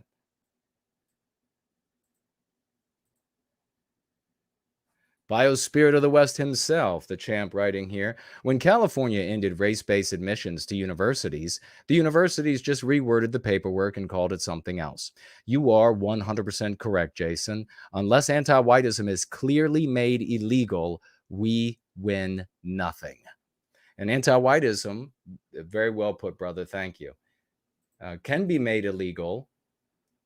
And in fact, in that part of it is only achievable by way of our moral imperative that we communicate with the Go Free method. We can then make things like anti-whiteism when it comes to enrollment, etc., illegal, and it can stand. Now, having said that, politicians could now, but they won't, they could now write bills that would specifically identify anti-whiteism as the problem. And if they did that, as we've talked about now for a great many years, it would compel anti-whites then to make arguments in favor of victimizing white people. The moment they did that, millions, scores of millions of white people would say, I'm sorry, what? I'm sorry, what did you say? All of these like soccer moms out there who govern the men, their husbands, the males in their lives, they would suddenly say, I'm sorry, what? What did you say? Because the way they do this now, and then you know what would happen. If we suddenly had $1 billion and I could go to politicians in keeping with the theme of this roll in, and I could go to politicians across the country and I could say, look, I'm going to make it very lucrative for you. You're going to write a bill, and this bill is going to use this verbiage in it, and here's a ton of money to do it. And yeah, your career as a politician will probably be over. Because the anti-whites will ruin you. The very next newspaper will probably say, how many children has politician X molested as a child, or whatever it'll be, right? To get their voters to stay away when it comes time to vote.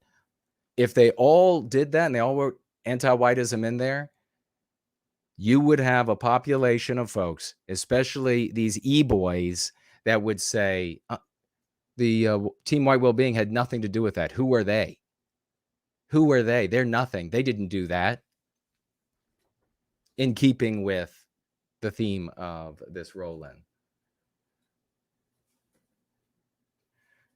Karma says, bravo, Jason. You nailed it. A California Democrat congressman has already said they will still use race as a prerequisite for admission and proposed students give a mandatory statement on race before admittance.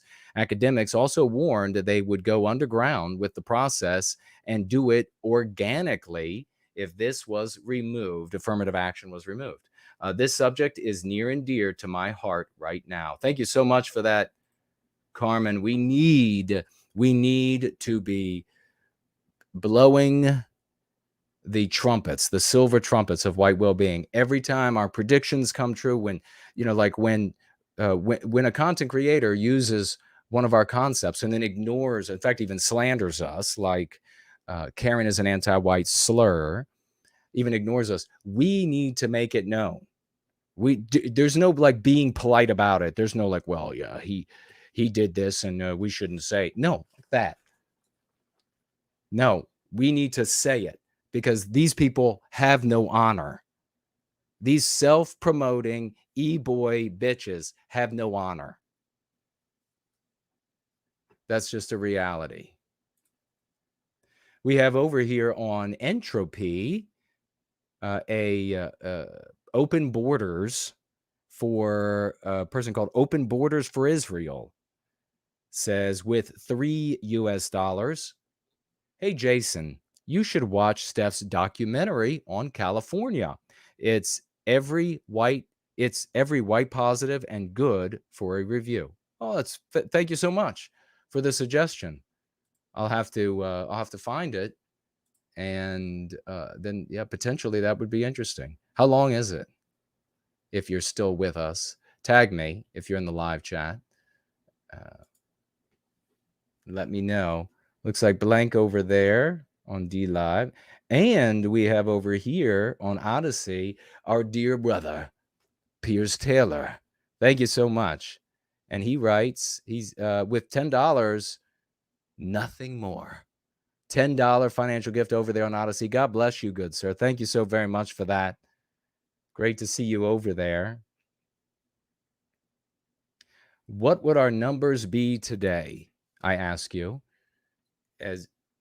How many people would be sharing and spreading the Go Free method that demonstrably works in everyone's lives, that is evidenced by the financial gifts that people give, the hundreds and hundreds of testimonials that are given? How many people would we have participating if it weren't for the e-boys out there? It's a good question to ask. It's a relevant question to ask. Azimuth Clark says in the thread, John Doyle has been using anti-white. I think he also said anti-whiteism. One problem, he said anti-white racism. I tried to leave MCs for the chat. Doyle has a white positive community. Brother, keep on him.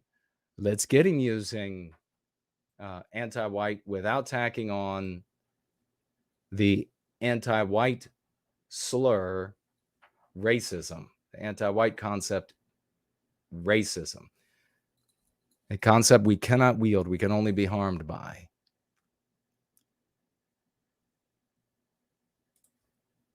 All right. Let's see what else we got going on, live chat or otherwise.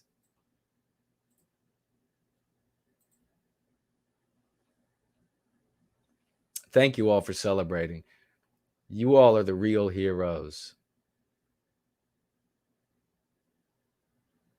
When we celebrate each other, that is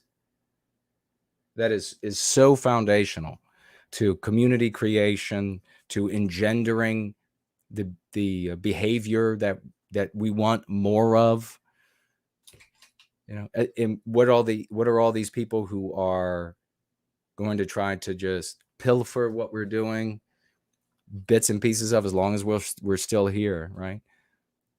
Where they're doing the exact opposite.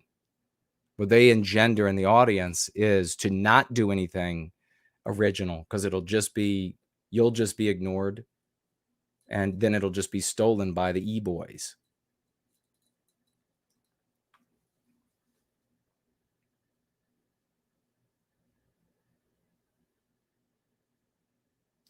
Owning Anti-White Goblins is here. Great to see you. He says, no white guilt. Anyone who speaks a language of Western kind can feel free to message me if they have versions of the lexicon in other languages. I'm making a list. Well, you just heard it right there.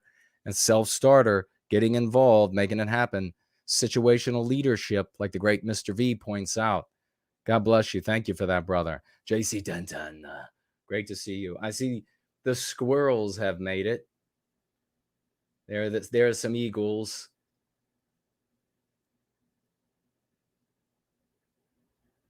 Oh, I love the Franklin, the swashbuckling flags. And the swords, arch nemesis. Thank you for that. The swash swords.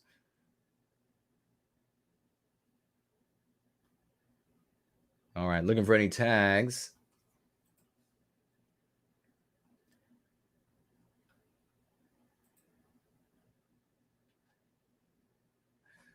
Mestizo comes back with, he says, the villain of the show is a witch hunter from the 1600s New England, and the main protagonist is a non-white female. Well, what a surprise. The anti-white narrative. It's just everywhere. It's everywhere. And what happens to white children when they grow up? You could say about all children, white and non-white. What happens when they grow up and in countless iterations, they see white people are the villains who are mindlessly victimizing everyone else, non-whites and females, and to a lesser and lesser degree, white females. What do they grow up thinking about the white race? What's like the norm? What's you have these conversations, which I paid very close attention to conversations with anti-whites because I wanted to remedy the problem of anti-whiteism. Was that where were they coming from when they would make statements? When they would say, well, you just know, you just really, from what? I would ask, I would press, from what? How do you know? How do you know this is what the white race does? Can you cite any examples? They would be able to cite maybe just a couple of examples that were either entirely erroneous or misrepresentation, largely erroneous, etc. Just a couple from the history classes and etc. that they had over the course of their life. And so I knew that's not what's making them say that there's this, it's in the ether that this is what white people are. There's nothing that happens in your life that you have just a couple of pieces of data for, and that you form the conclusion that this is the ether, this is just the texture of this entire thing. Of course not. So it had to come from someplace else. That's one of the avenues that I pursued in creating, cogitating, experimenting, subjecting to the scientific method, literally the ideas that either originated with me or that I found elsewhere and cherry-picked and experimented with, and then got rid of everything that didn't work.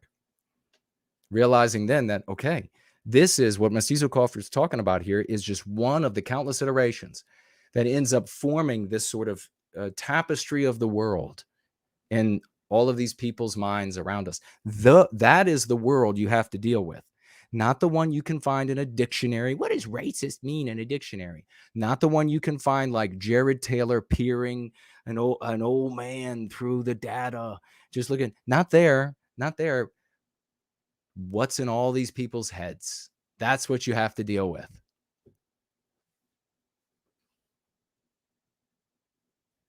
Stop Anti-Whiteism Now says, driving in California by San Francisco with my 3x5 American flag. That's cool, man.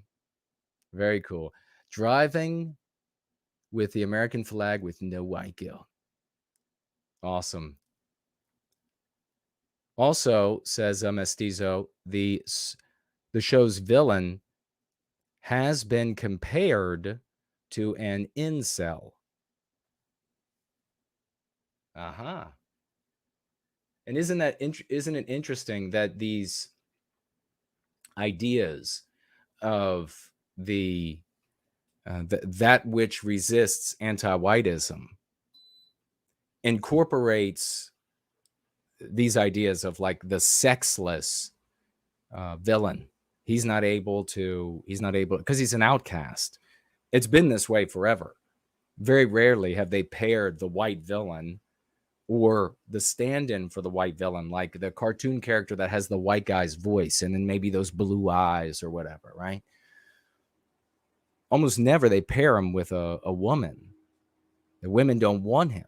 And then what do you see out in the world? You see a bunch of white people trapped in the anti-white narrative who object to their victimization inside this anti-white narrative in all of these various ways, and then they imitate that.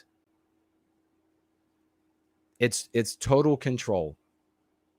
It is absolute. It's psychological warfare. And thank God we thought our way out of it. But we have to contend with the e-boys to get the truth out. Oh, great. Anna Speaks Out is with us. Make sure you follow Anna on her different platforms. She says here, I am happy to see this topic because I thought that Molyneux had been pretty much wiped off the internet, and I've been curious about what he has to say. Well, what he has to say is that he's pretty much been wiped off the internet, and that people aren't when they talk about the subject matter that he addressed for many years, they just ignore and they ignore him and they pilfer things that he did, or they say that it was. Now, it's just always been self-evident, so he wasn't breaking any ground, which is the exact same kind of thing they do to us, except we're still here. We're still here, and we're still stay in their face, and they hate it. Trust me, they hate it.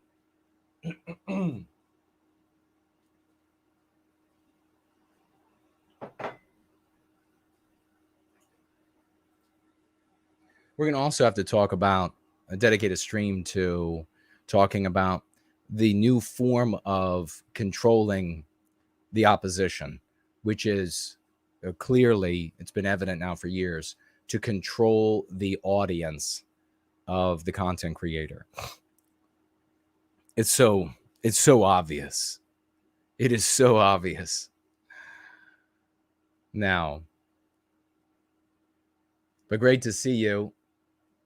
We have Janice Ridgway in the thread, and she says, in contrast, this shows just how anti-white the system actually is.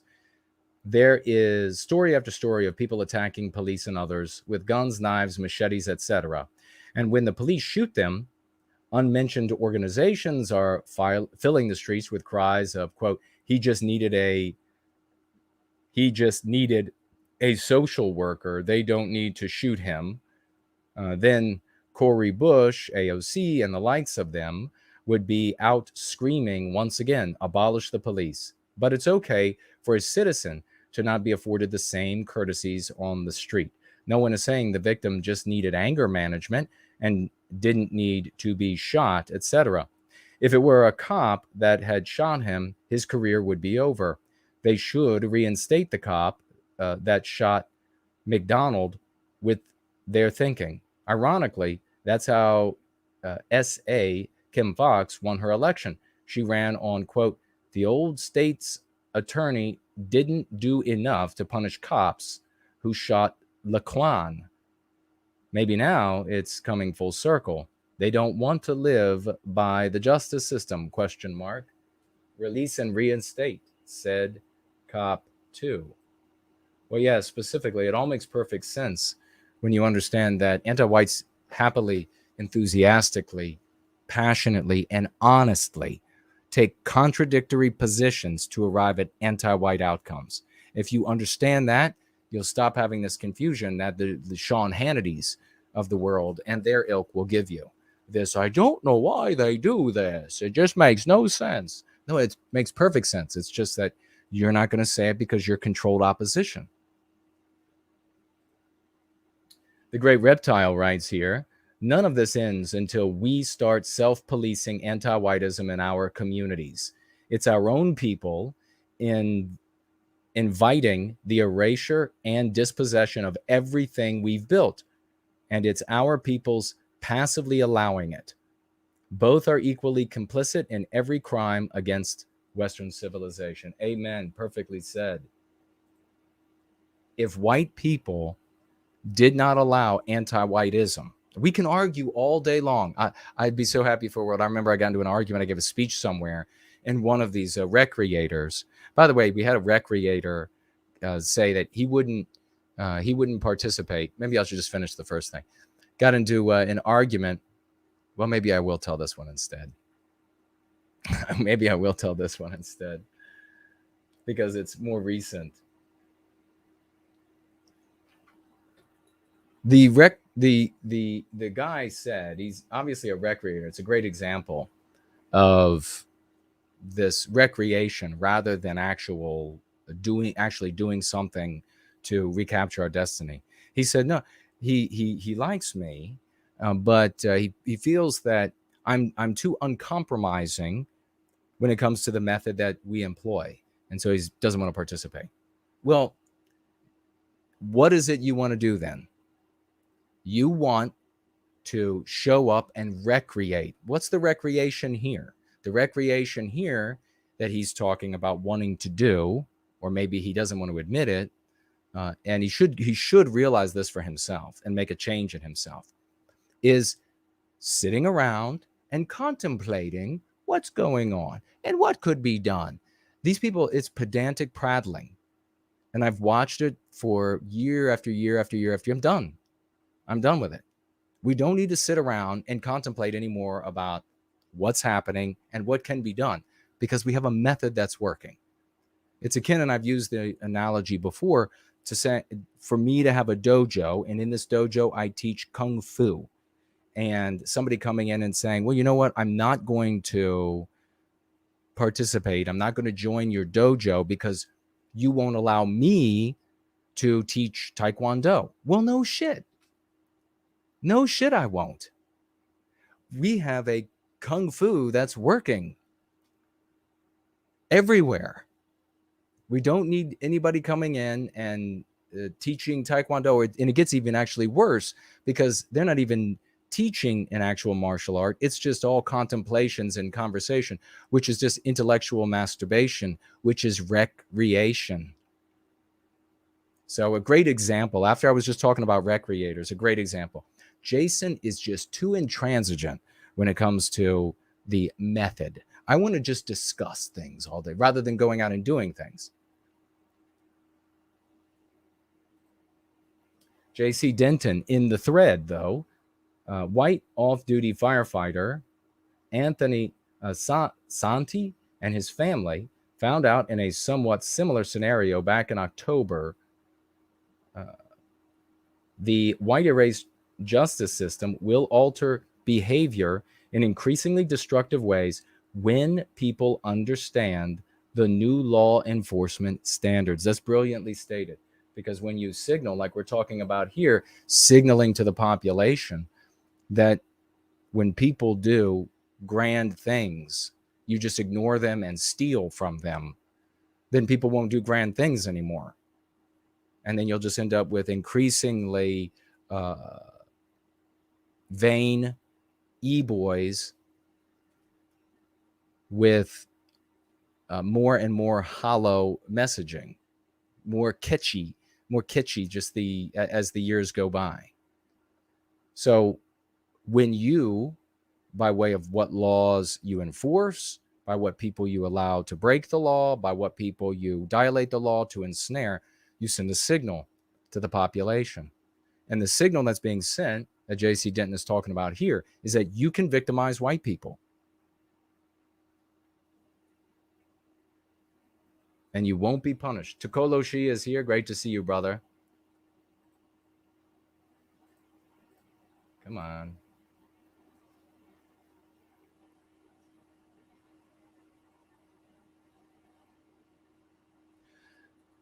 The great Elaine Sabatino in the live chat says, I used to follow Stefan before going free, Jason. Wow, how about that? You know, I've had over the years people who have told me that they were, before he was censored into oblivion, that they had been followers of his. And before yours truly. And I like that, because he's a smart guy. I don't think, I don't know if he would talk about white people. I mean, maybe if he started hanging out with me, maybe he would. I'm sure I would have things to learn from him, and that I would have things to teach him. But I don't know. What else did you write there? She says he's being disingenuous if he claims he doesn't care about money. He even called listeners who never contribute to his shows moochers. Yeah.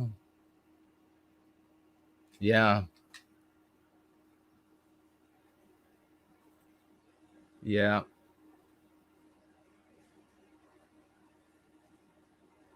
Yeah. When you, and I assume this is what's happening for him, that when your content creation is your living, is that what he doesn't have, like investments or a business or something? When that's your living, then it's about paywalls but well, maybe you all can educate me on, because I don't know. I can't say one thing or the other about Stephen Molyneux when it comes to that. Those children will grow up to feel inferior and have low self-esteem, writes Nancy Drew, and self-sabotage and never reach their full potential. And they may self-sabotage. Talking about the children, the white children watching this Disney cartoon, this anti-white trash from Disney.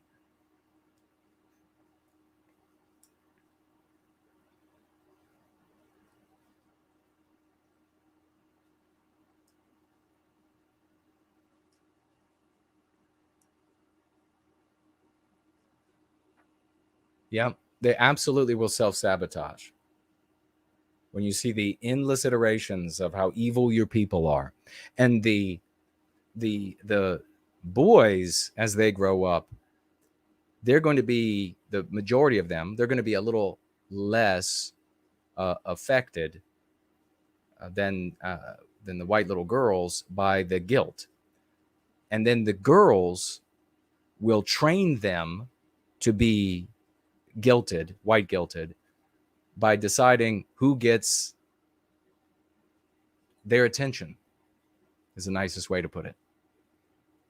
And I think we've all witnessed that. I talk about it in Crucible. How the little white girls seem to be just insanely concerned with fashion, both clothing and makeup, so just like the outside, but also ideological fashion. And then the white boys, who were becoming very interested in the little girls, made sure to comport their beliefs because they didn't want to be an affront, like me, who was totally rejected by all the white little girls as a consequence, until I took that school over. So the great Slotz is with us. He writes, if Jason, no white guilt, were so smart, he'd recheck his Cash App. I'll do that. It's great to see you, good brother. Philosopher, in-house philosopher of white well-being. Mestizo Carve says it gets worse. This card, wow, it gets even worse. The main female protagonist also has ADHD and has a girlfriend with dyed hair. Oh my God. So that's what the young are being taught now is the good, the moral, that which should be emulated, that which should be imitated by the anti-white narrative. The great Fournol has arrived. Hello, champion.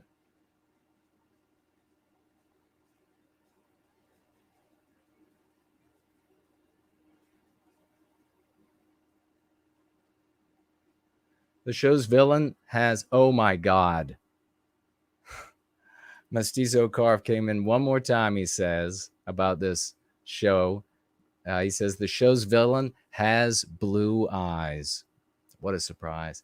Also has a British accent and a very Anglo-sounding name. How about that? What a surprise.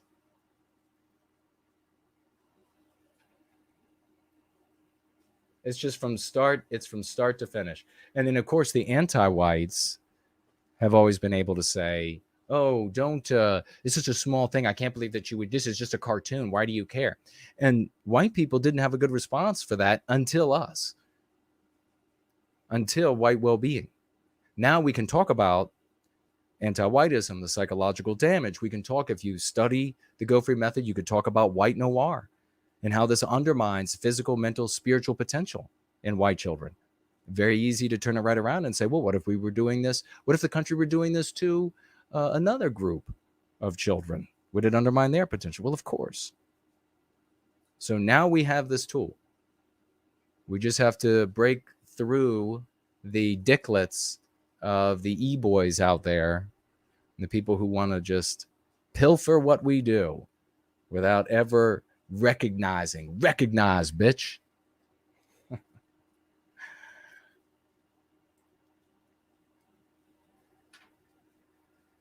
Friday night having fun. Oh my God, it's almost midnight. Wow. Having fun on a Friday night.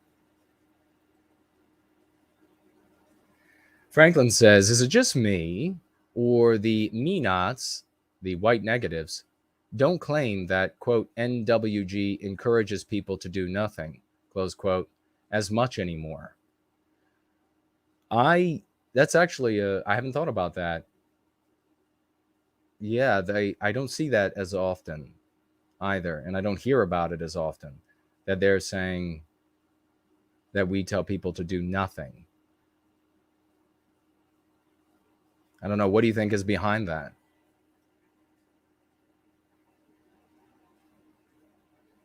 Slot says Molyneux pairing with no white guilt would be groundbreaking. Hey, if I would do a show with him, I would absolutely do a show with him. I mean, I guess I notice also that now that you mention that, Slots, that Molyneux is, now maybe this is of his own doing, and maybe those who have followed Molyneux or still dabble in his content will know, and you can educate me on it. But is he just refusing to do any interviews, or are all these e-boys out there not inviting him to interview? If none of them are ever inviting him to interview, and come to think of it, I can't think of him being interviewed. Uh-oh, you know what time it is. After midnight, we gonna let it all hang out. FourNoll loves it when I do that. He said so. Rapunzel does too. Is she still around? Eclectic Element is here. Hello.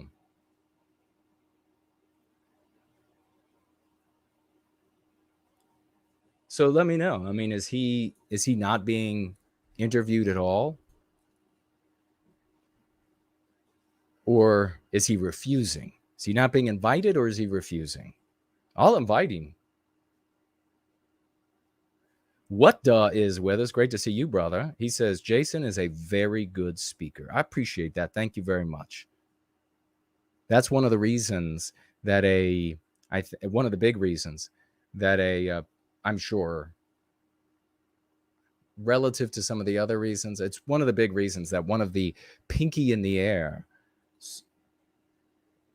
types in the white sympathetic sphere is behind the scenes undermining me, because he really doesn't like. In fact, I can tell you, I was invited to speak at a meeting, about 30 people years back, and handful of years back. It wasn't that long ago. He was there. He spoke, this guy. And then there were maybe 2 other speakers. And I got a little bit of an unfair advantage in that I'm just awesome. But aside from that, I have the go free method. So like you all have an unfair advantage. When you go out into the world, you can just crush everybody with the go free method. And that's exactly the way we want it to be. So I have the go free method, and I was up at the lectern, I was walking around, and I was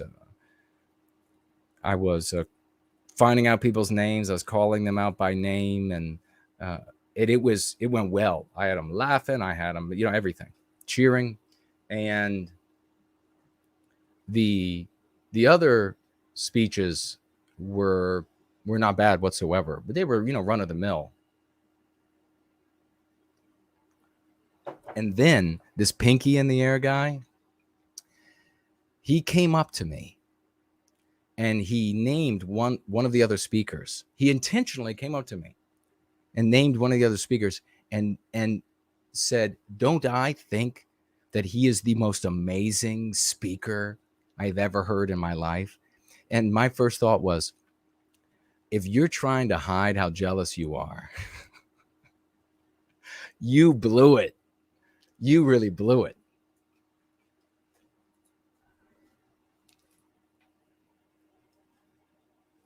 We have a Neverland song in the thread saying, "God bless this channel. I don't always comment, but I'm subscribed, and the intro song is top notch. Keep up the great work. White unity for a better future." Well, that's almost assuredly goes to the great FourNoll, who might still be here tonight. Thank you very much for that. Oops.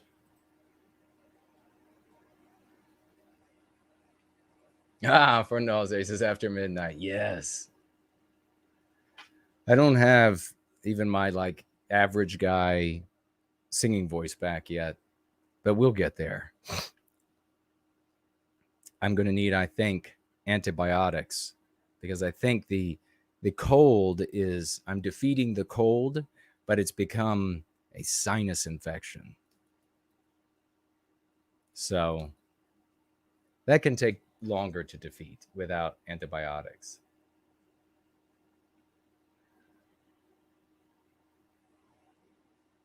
First Last says, Slots is right. Check it. Okay, I'll check it. If you had any brains, you'd recheck. Elaine says, I'll check it right now. I haven't been very good with the raucous emojis because I'm crafting with no white guilt and I have glue all over my hands, Jason. Oh no. Hails to our heroes. God bless you. I know that you would be, unless something's gone awry, you would be celebrating our heroes without question. So there's absolutely no need. If somebody came to me and said, Elaine hasn't been celebrating with raucous emojis, I would say, oh my God, she lost her hands in some sort of terrible gluing accident. We will. Oh, I like what Ivan says, e-boilets. The e-boilets. So they're not even boys, they're boilets. Okay, let's go ahead and check out.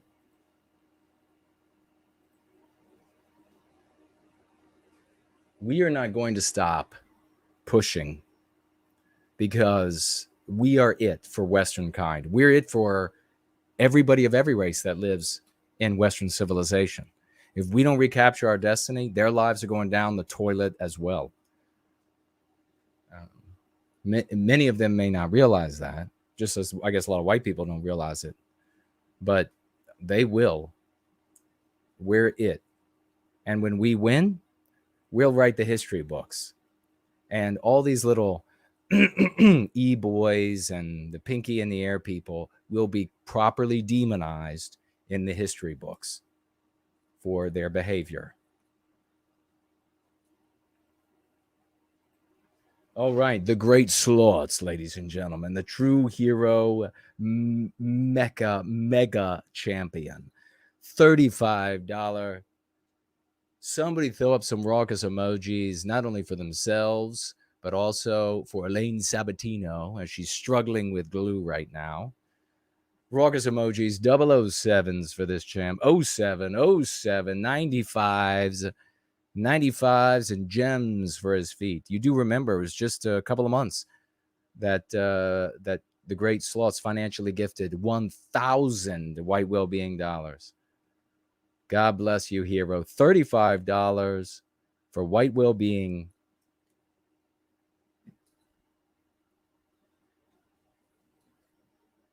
$35 for white well-being. And he writes here, oh my goodness, extra applause for Slots for doing this. Because he says he's financially gifting for Olrak, No White Guilt Clips, and Ezra in their names. So because of their financial gifts, he wanted to honor them. So you had Olrak financially gifted a little bit earlier tonight, $100. Clips, No White Guilt Clips, $50. And the Herculean Ezra St. White, $200. And then the epic hero Slots, to celebrate them, he financially gifted in their names. Holy shit. My God, $35 that he exemplifies. Slots and only a couple of others, but Slots leads the way, exemplifying the kind of honor we have to have when it comes to those who strive to do great for white well-being. God bless you, good sir. Truly a champion. That's what you got to do. You know what? I mean, you find your thing, and you might have a couple things that you do. It might be one thing, it might be a number of things. You know, Slots has got a few things that he's totally epic at, and one of them is totally exemplifying having supreme honor when it comes to celebrating those who do great works for white well-being. And we dearly appreciate this brother in our midst for that. Thank you so much, good sir. And we also have, look at this, First Last has made a return with 25 more white well-being dollars here, bringing him to a grand total of 30 white well-being dollars tonight. 07s. He's crossed the threshold. Both of these champs, gems for their feats. 95s. Do we give 95s often enough? We want people asking, what's 95? What does that represent? 95 is the number that matters. Not those other ones. Not those other numbers that people give. Franklin says, never end this stream. I don't know about that, brother. But thank you for the enthusiasm.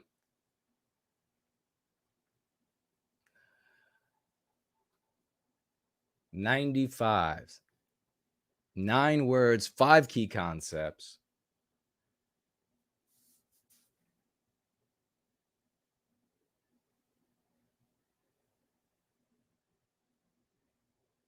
You try out the 9 words for folks who are who try to blame white people under any example, citation, etc., for anything, as the reasoning behind the victimization of white people today. You use the 9 words, and you can say to them, you could say if you want, not 9 words, and then they'll say, what's that? Or you can just say it. Atonement cannot be given for a grievance never committed. And that's the end of the conversation. If they want to fight on, what position are they in? Saying that the little white baby in the stroller in your womb, the 5-year-old, the 18-year-old trying to get into school or trying to get a job, that they need to be victimized. Let them go ahead and make that argument.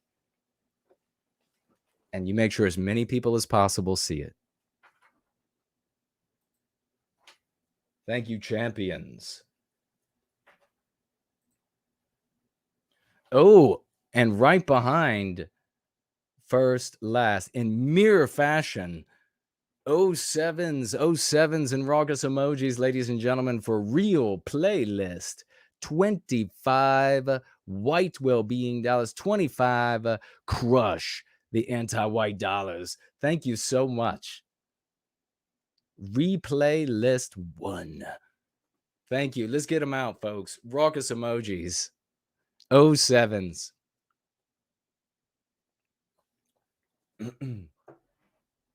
We're lighting these people up tonight. I mean, this is sending a message. Thank you so much, Real Playlist. Real Playlist is like, oh, he's looking at Cash App. Let's do this right now.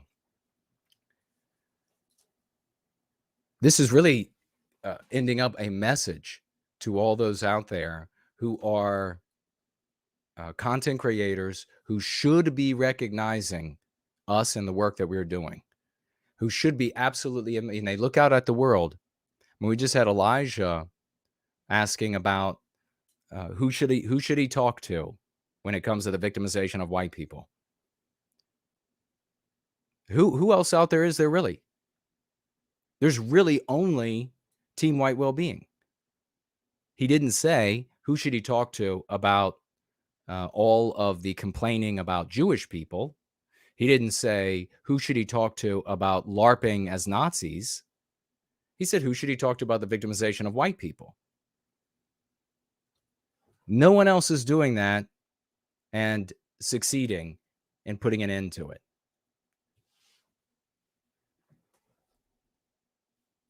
You got content creators out there saying, I mean, like that college kid, how many times has he ignored us? How many times has he ever acknowledged? Or is he too much of a fan of that supreme dicklet? Is he so much of a fan that he just doesn't want to mention us? I mean, he's asking like, I see anti-white everywhere now. Wasn't anywhere handful of years ago. I mean, come on. What a joke. Mestizo Carve says here, wait, one more cherry on top to the anti-white sundae. In the show's finale, The villain actually says, quote, "Finally, I can cleanse this perdition myself." Wow.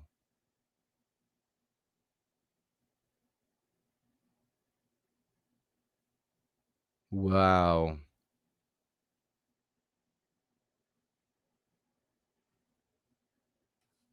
So the white race personified by that blue-eyed Anglo-named character is what this anti-white is going to be cleansing, and that which the white race represents is hell. Nice. Well, the anti-whites, boy.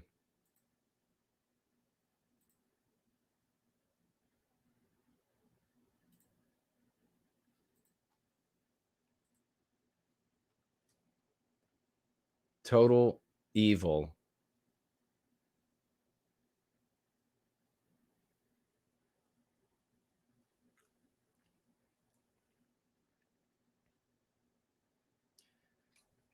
Slots, I don't know if Molyneux is invited. I think I heard he's against being on YT and Twitter due to the banning. Worth asking him, though, if from someone with enough followers. I mean, I can ask. That's the least I can do is send a message. It's amazing that it's been a couple of black women now, but I mean, we just had on the renowned Dr. Swain that these black women, like Dr. Swain, that they have more self-confidence and are less, they feel less challenged, and are able to deal with a white guy who is intelligent and fit, than these content creators out there. They just want to stay miles away.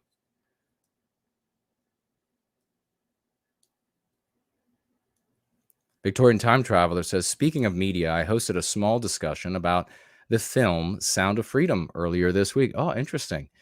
I say that it's a white positive film. A lot of others in the white sympathetic sphere. Interesting. All right. Well, we'll have to maybe check that out. I know very little about it. But I tell you what I don't like is that a lot of white people, they will grab onto anything except talking about white victimization. Because, as we've been talking about from all the shows, they've learned that it's like the supremely immoral thing to do. So they'll talk about anything else in the hopes that it will somehow benefit or put an end to the victimization of white people. And so whenever something comes up, like what's happening in this movie, this child trafficking, I always tie it to anti-whiteism every single time. In all seriousness, if our justice system had not been white erased, what do you think would happen, and continues to be white erased? What do you think would happen to a child trafficker? I think we would probably execute them and then revive them and execute them and revive them. I mean, it would be bad. It would be really bad. So there probably wouldn't be much of that going on.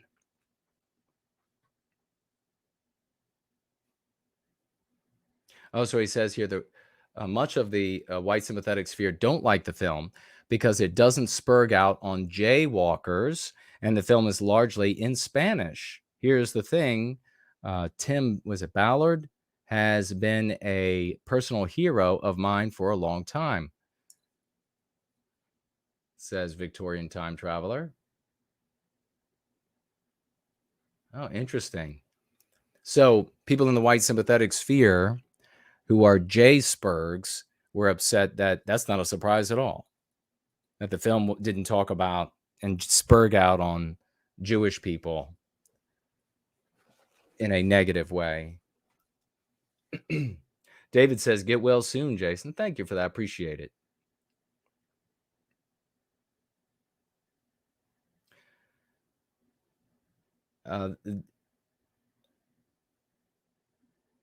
Let's see. What else do we have here? Take another from this is Evan Plant. Says, I don't want my husband to submit to me. That's insane. I want what you described, to be protected and provided for. But I have to bring things to the table too. For one thing, relationships can't be one-sided, and that's what a lot of women want. And I want him to protect and provide so we can create a family, home, and legacy together. We have one daughter, and having a child is like life being. We have one daughter, and having a child is like life being three-dimensional now rather than two-dimensional, like it was up to that point. That's a good way of putting it. It's difficult to describe, but creating a family is what makes life so vibrant to me anyway. And I like to submit to my husband. Usually the only times he pulls rank on me is, so to speak, which happens often with a laughing emoji, is when he's right. And what he's telling me to do or not to do is the best, better thing to do anyway. I like having someone that will lead with strength and honor. He's not perfect, but we're both improving each other. He's helped me become a far, far, far better woman than I ever could have been without him. And I'm helping him to be a better man and get rid of bad habits and whatnot. As long as the man is a good man, not perfect, but a good, honorable man, he should be the one leading the family. And you mentioned this happening to someone else, so I'll mention it too. In my story, I was raped repeatedly by anti-whites. My God, that's awful. And by anti-white scumbag psychopaths when I was a drug addict.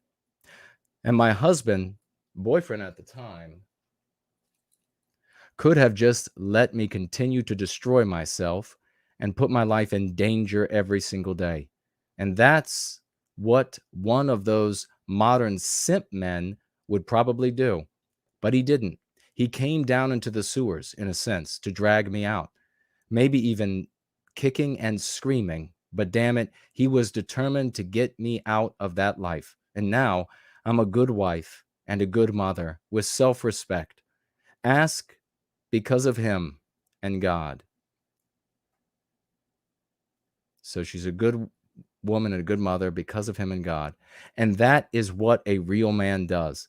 He will probably sacrifice for his woman, but not if she's not willing to follow his lead and be a good woman and a good person. You just live like a single chick and expect any man to take care of you. Why would he? You're independent, right? The whole mindset makes no sense to me. Sorry for babbling so much. I have a lot of thoughts on marriage, male-female dynamics. Thank you, Jason, for everything you do. I hope I live to see the end of this anti-white culture. Well, God bless you, sister, for that. And God bless your wonderful, wonderful husband. And Promethean blessings to the both of you. And nothing but a wonderful Western Promethean future. I pray for you both and your family. Thank you for having the courage to share that with us. That's, I know, extremely difficult. And to know, I'm sure you do, that the world that did that to you was anti-white. And so that is exactly what we are working to destroy. It won't happen to your daughter if we can help it.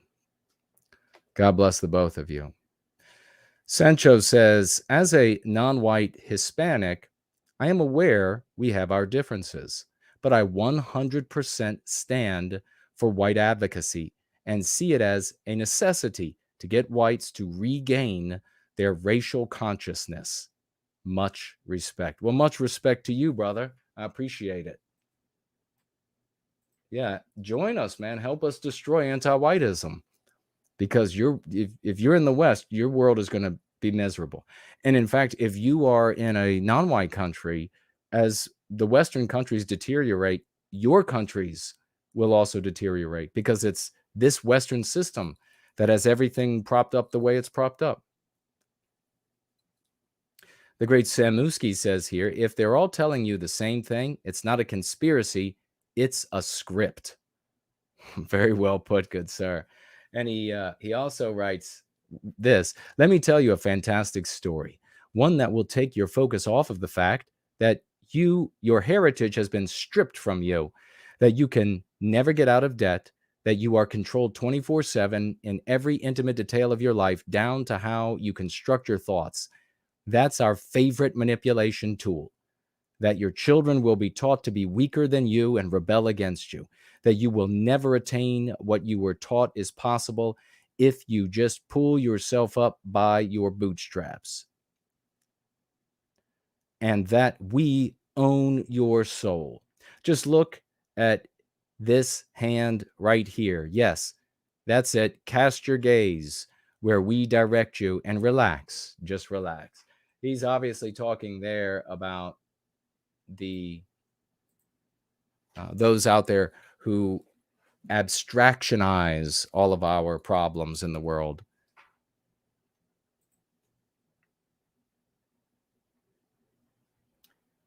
Porton Jeterson says, if you and Molyneux have a show together, it could pave the way for libertarians to promote white well-being, since, quote, individual rights is a product of and depends on the existence of the Western biosphere. Very well said. Indeed, it does. And we have had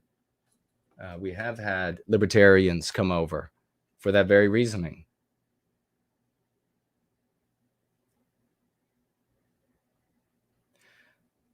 Jay Pooks says, Jason, please invite Jesse Lee Peterson as a guest. He's easily one of the biggest non-white advocates of white well-being I've seen in my life. We have actually tried to have a conversation with him and tried to get on his show as well, and nothing comes back. So for whatever reason that is the case, I don't know. Some have speculated that because my life isn't so weird, like I don't have like a bunch of weirdness, that there's nothing for him to come in and say, well, you're screwing up there, and that's where you have to be better. And so if that's not there, then what's the purpose of the conversation? I'm not saying that. Some have speculated that. Misty is here. Great to see you, sister.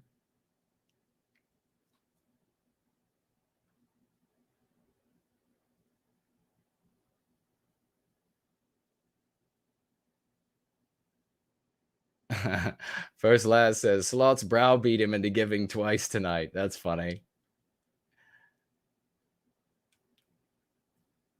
All right. Real Playlist says, no white guilt is faithful. Missed you all. So glad to be back with you. Well, so glad to have you back. 100%.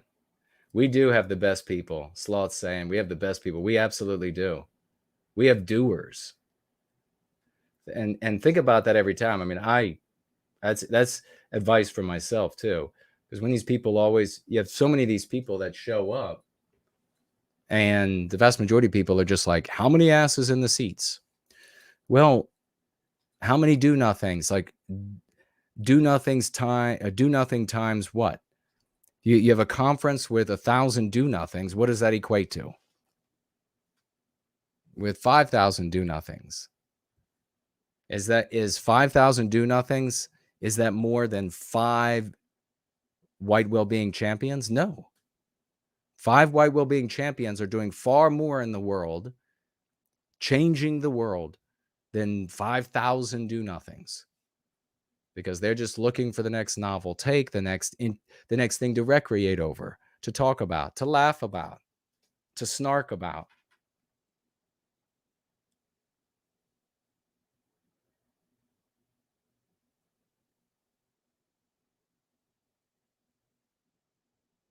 All right. Leather Wolf is here. Have I seen you? I don't recognize your screen name. Maybe I have. And he says that Fuentes was on a show with a bunch of black strippers. Okay. Well.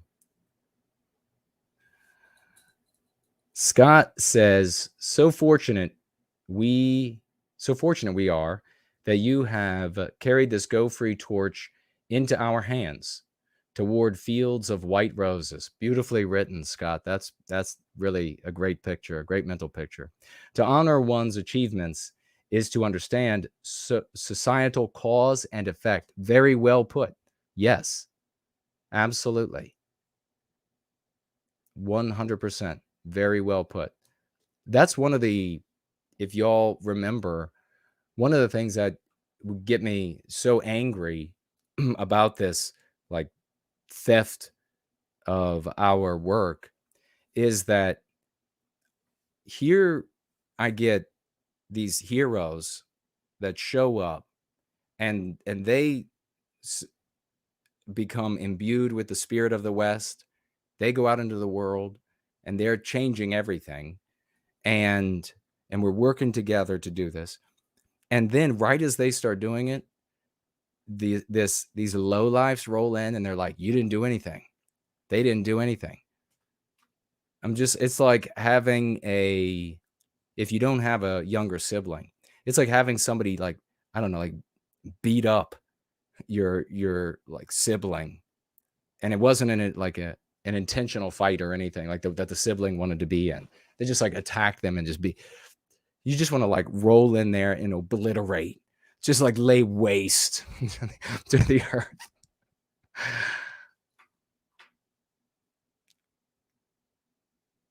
But maybe that's just me. Johnny Johnson is with us. Great to see you. Eclectic Element. That's a cool name. Great to see you.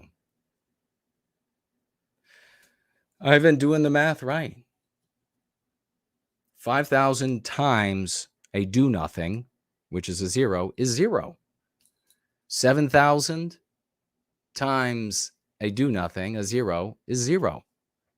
It doesn't matter how big that their number gets.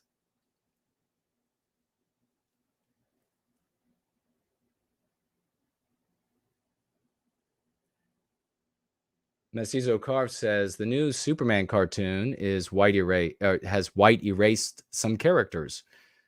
Lois Lane, in particular, has a shocking resemblance to the Owl House protagonist. Oh, wow, really? I wish I was joking, but I'm not. Hardcore propaganda, isn't it? Hardcore anti-white brainwash. It is psychological warfare. Promethean Promulgation has joined us. Great to see you, brother. He says, Napoleon said he would conquer the world with 100 disgruntled Thomas. What is that? After he decided to fight the entire French Navy by himself. Cochreans, is that what that is? We will do great things with about the same amount of people as he did in his crew. Very well said. Exactly.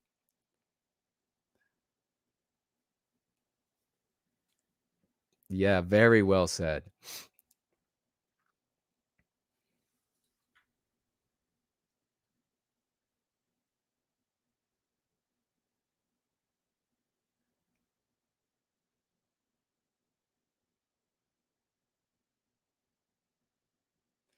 Time Traveler says, you're friends with me. That should be weird enough.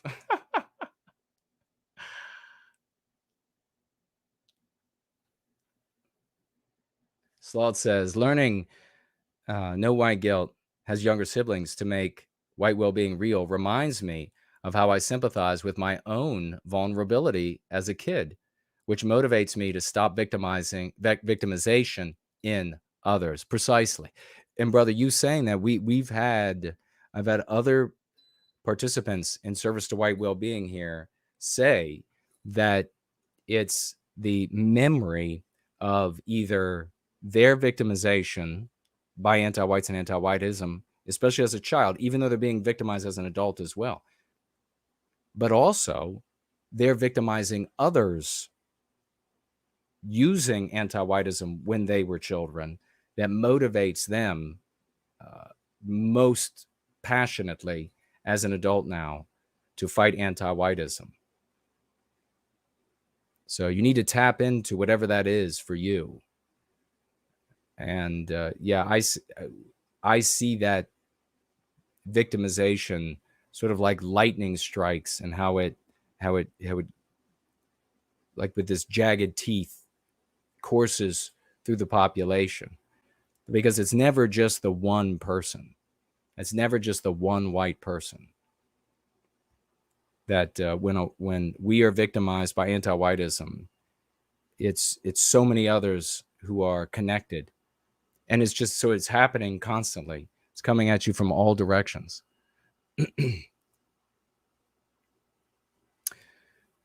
Promethean Promulgation says that was the guy Master and Commander was based on. They had to tone down his swashbuckling because it was too unbelievable. I haven't seen that. That's a movie? Master and Commander? I got to check that out. Owning Anti-White Goblin says the restaurant metaphor I used might have sounded kind of weird and not made sense. No, it made sense. I don't recall reading anything of yours that didn't make sense. I would have said, I'm confused. Help me. I've done that before. Looks like Melissa is here. Great to see you, sister. Time Traveler says, absolutely watch Master and Commander. It's one of the best movies ever made. Wow. Let me write it down. I've never even heard about it.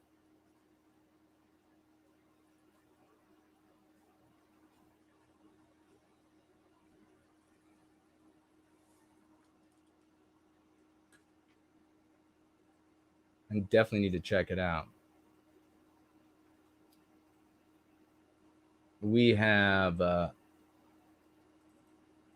we'll just do a couple more, and then we're gonna roll out, and we'll come back on Sunday. Make sure, though, when you're in the live chats of other people, that you use the concepts, and you mention us. As I see a lot of you do. But that is very important for us to continue to grow.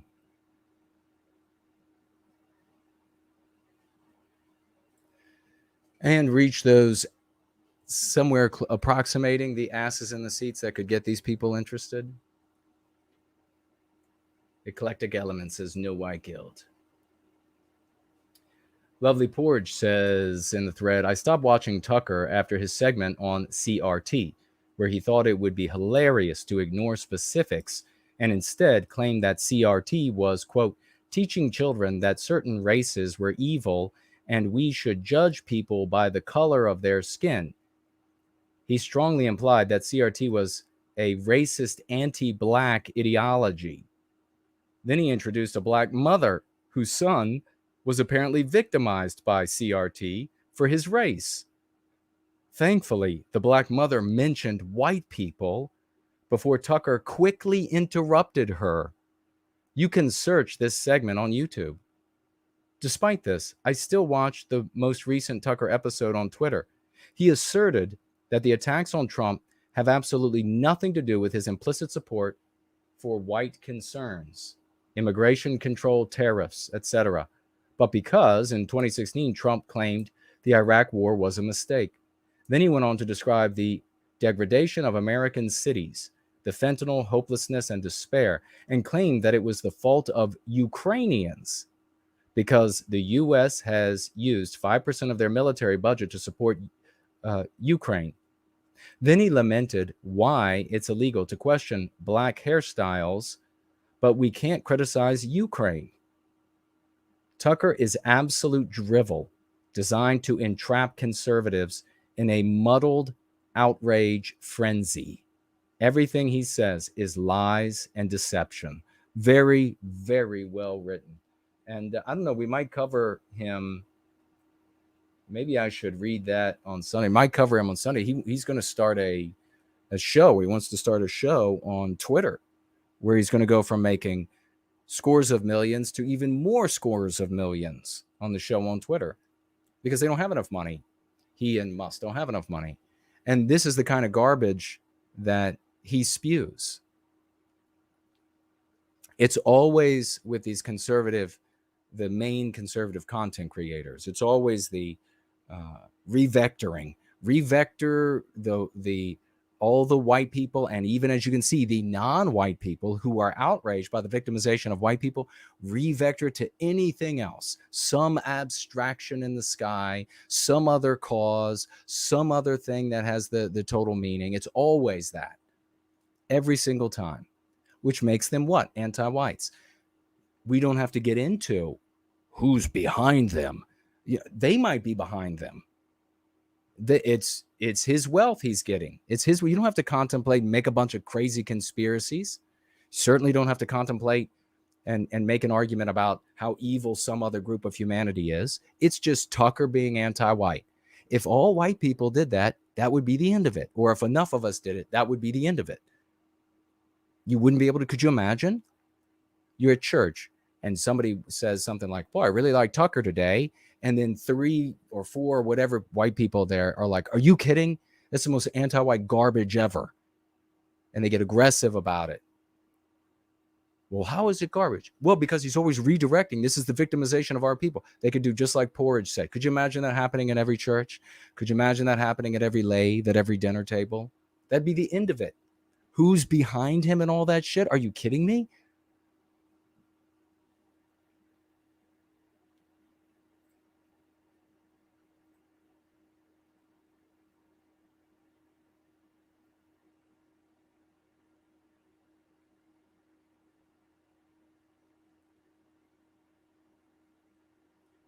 All right.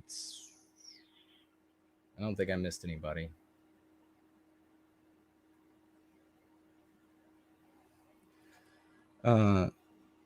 Zizor asking about, did Molyneux get censored? He's been censored from, these main platforms for quite a little while now.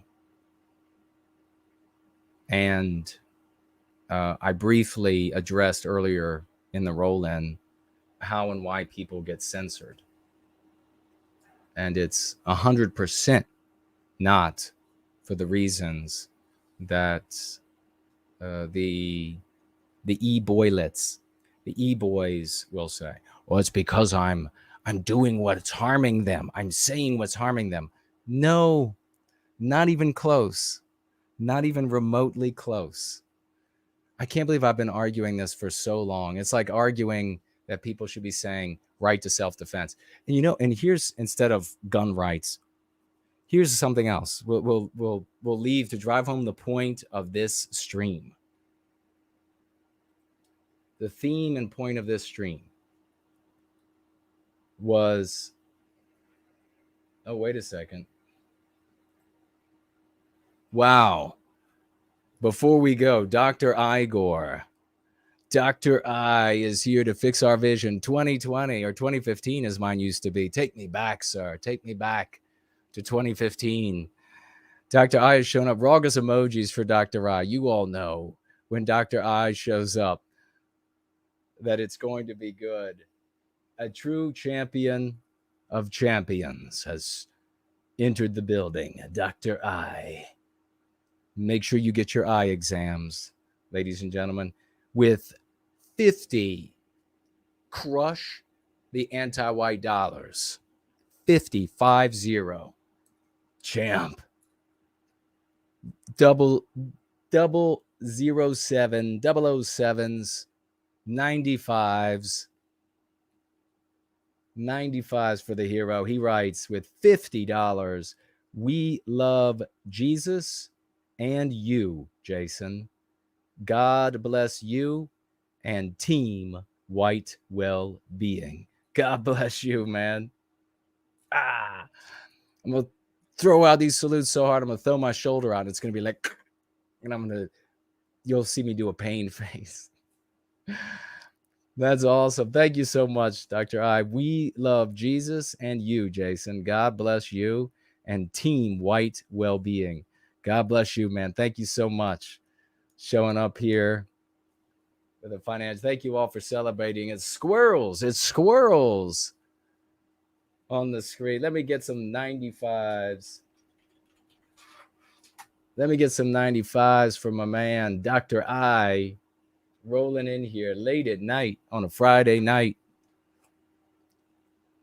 We don't want to get to 1 a.m. because there's no song for 1 a.m. Or at least I don't know it. Thank you for celebrating this champion. Let's get him some gems. I'm going to get him some gems for his feet.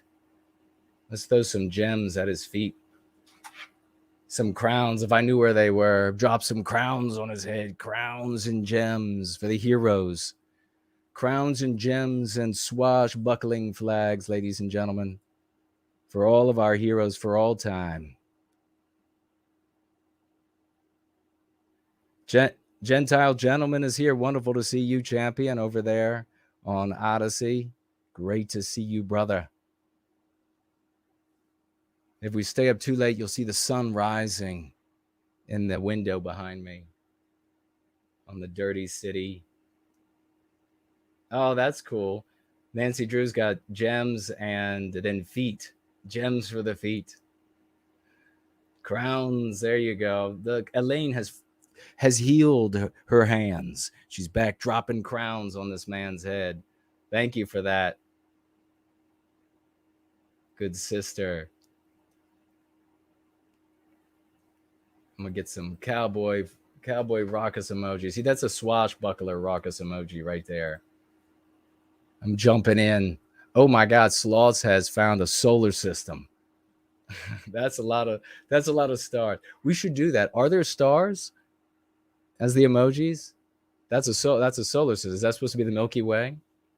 Ivan has provided spiders for the beautiful webs that they weave. Dr. I, thank you so much. Yeah, so Melissa must have asked about the 95s, 9 words and the 5 key concepts. That's the replacement number, the one that actually has meaning. Let me check here. Okay, there's nothing else there. What was I just going to talk about? I got so excited. It was about a person using the not gun rights. So this has happened a couple times, but there's a one time, I'm not going to be able to remember the content creator's name, but the odds that he had watched me saying use self-defense rather than gun rights, he had changed his content creation just like this. The odds were as close as you could get to 100%, and nothing said about where he got it from. He just suddenly got smart, and all of a sudden he was no longer talking about gun rights. He was now talking about our right to self-defense. And it was interesting. What did he do by that? What did he end up doing? Well, he ends up providing his audience, which is larger than the audience that we have. He ends up providing them one little meme curative. in all of the maelstrom of their lives of anti-whiteism, one little meme curative makes him look good, makes him look smart, but he didn't provide them anything else.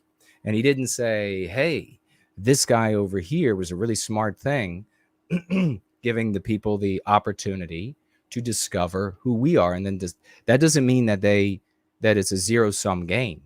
That doesn't mean that his audience is now going to disown him and never have anything to do with him again.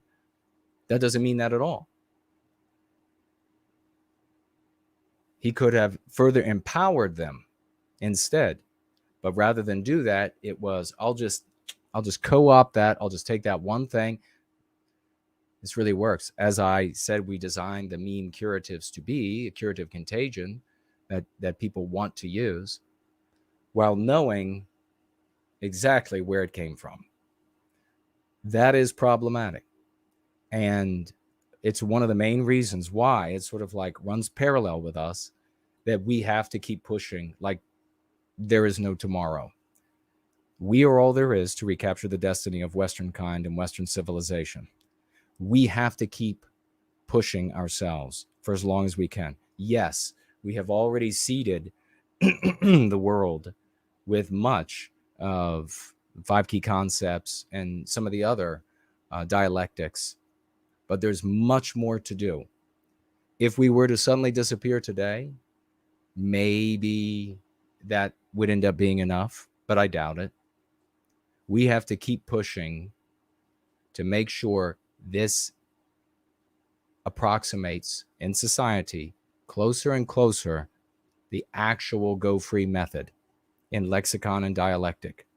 Because the moment we disappear, people like this and many others, I can tell you right now, video makers and live streamers, little e-boys, are going to immediately start using this or that and then dilute it with their garbage, dilute it with their misunderstanding, dilute it without them even, their objective. They don't even want to achieve an end to white victimization. They just want to achieve their enrichment and fame, aggrandizement. The moment we disappear, that would happen. Just like is happening to Stefan Molyneux. Y'all better be there at 5 Eastern time on Sunday. Roll out.